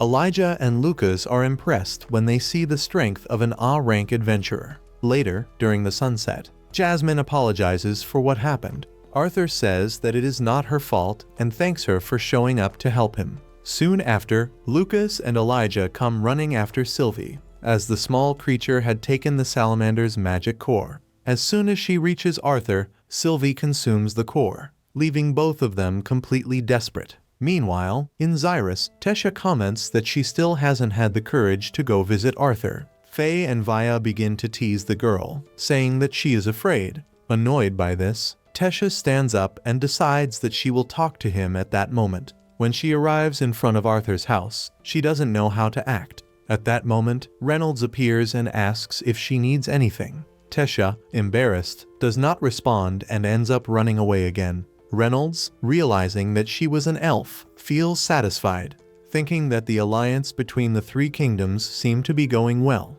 Finally, the scene shifts to the group of hooded figures. Among them, they comment that the plan is progressing as expected, but it is still not enough. They conclude that they will need an even more powerful mana beast. Arthur and Jasmine had finished the mission and were already heading back home when something unexpected happened. Jasmine was interrupted by Brauld, an A-rank adventurer. He approached her and asked for her help on a new mission, mentioning the existence of an extraordinary treasure. As he watched Brauld standing so close to Jasmine, Arthur felt a strange discomfort in his chest, as if something wasn't right. The scene shifts to Arthur preparing to train with Adam. At that moment, he recalls when he was still a child and used to train with him. Back in the present, Adam charges at him with full force, but Arthur manages to dodge. As the training continues, Arthur finds an opening and believes he has won. However, Adam manages to defend himself in time. Soon after,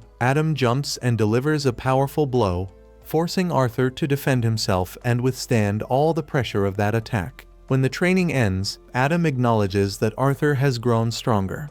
Durden and Helen call out Adam, stating that he should have been more careful. Elinor then pulls Adam's spear, making it clear that he couldn't treat her brother that way. Helen announces that it's time for archery training. After that, Arthur would still go through earth magic training with Durden and, lastly, wind magic with Angela. He knew that training with A-rank adventurers was a rare and very valuable opportunity. Meanwhile, Reynolds was talking with Jasmine. She asks if he knew Brauld, and Reynolds confirms it. explaining that he usually operates on the front lines, taking on the riskiest role, which is to draw the enemy's attention. Even with such a dangerous role, he had already completed several missions and had barely been injured, which earned him various nicknames, such as Iron Wall and White Castle. Jasmine then wanted to know what Brauld was like as a person. Reynolds comments that many say he is a pleasant individual and that his abilities are truly impressive,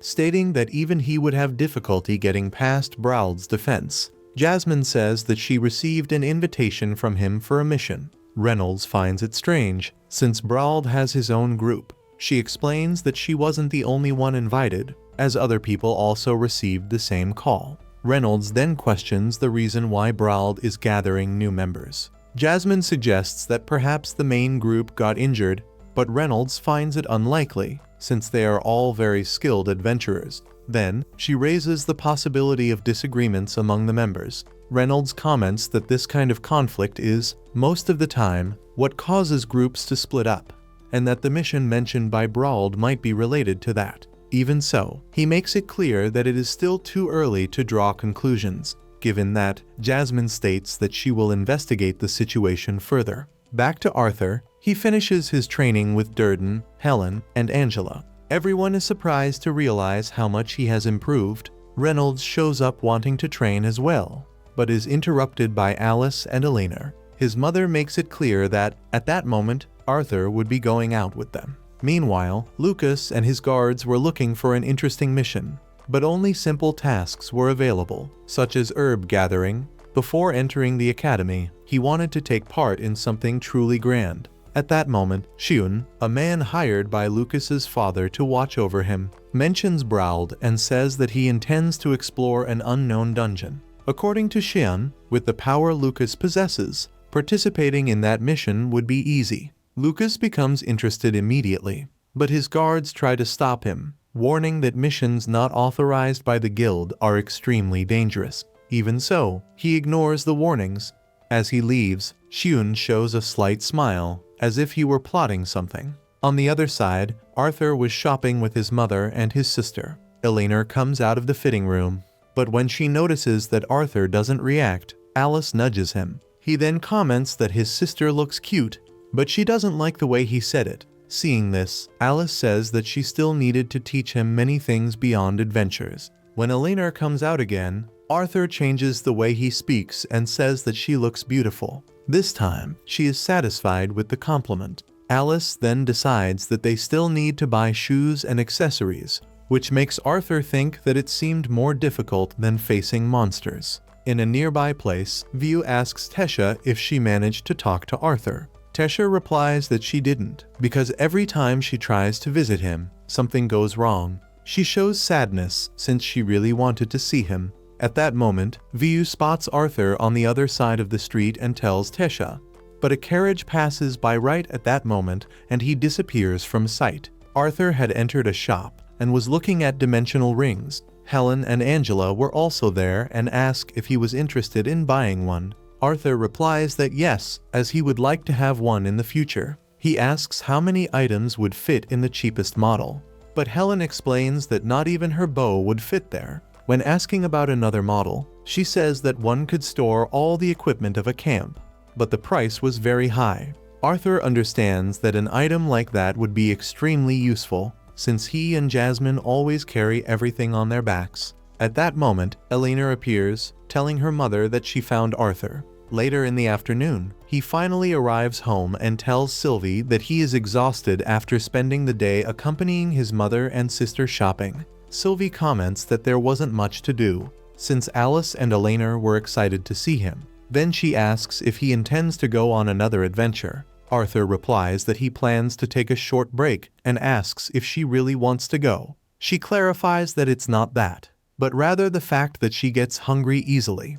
Arthur asks if she is hungry at that moment, and Sylvie explains that it's not regular food she wants, but monocores. Arthur comments that in that case, it would be necessary to go on adventures, since buying cores in the city would be too expensive. Thinking about that, he remembers that he will soon stop being an adventurer, since he needs to fulfill his promise to study at Xyrus Academy. Because of that, He believes that his next mission will probably be the last. Arthur decides to go to Jasmine's room to talk. When he knocks on the door, Alice and Elena tell him to come in. When he opens it, he sees Jasmine wearing a white dress. Alice explains that, since Jasmine always takes care of Arthur during missions, she decided to choose that dress together with Elena for her. Arthur tries to compliment her, saying that she looks cute, but that makes Jasmine run away, clearly embarrassed. Arthur goes after her and asks what she intends to do regarding Braud's invitation.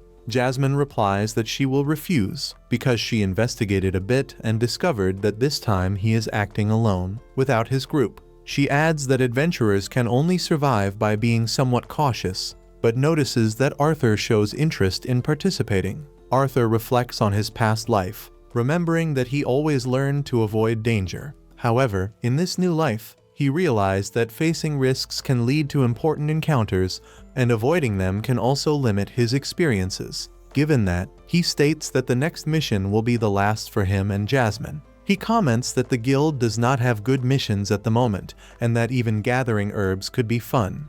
But he prefers that their last mission be something remarkable. Upon hearing that, Jasmine decides to accept Braud's invitation. The next morning, they say goodbye to the others. Reynolds asks Arthur to be careful and return safely along with Jasmine. Then, the two use a teleportation portal. Sylvie comments that she doesn't like damp caves and decides not to accompany him, but asks Arthur to do his best. And so we finish the 16th episode of the anime, The Beginning After the End. If you want the continuation of the next episodes, leave it in the comments. Don't forget to subscribe to the channel to keep up with the next videos.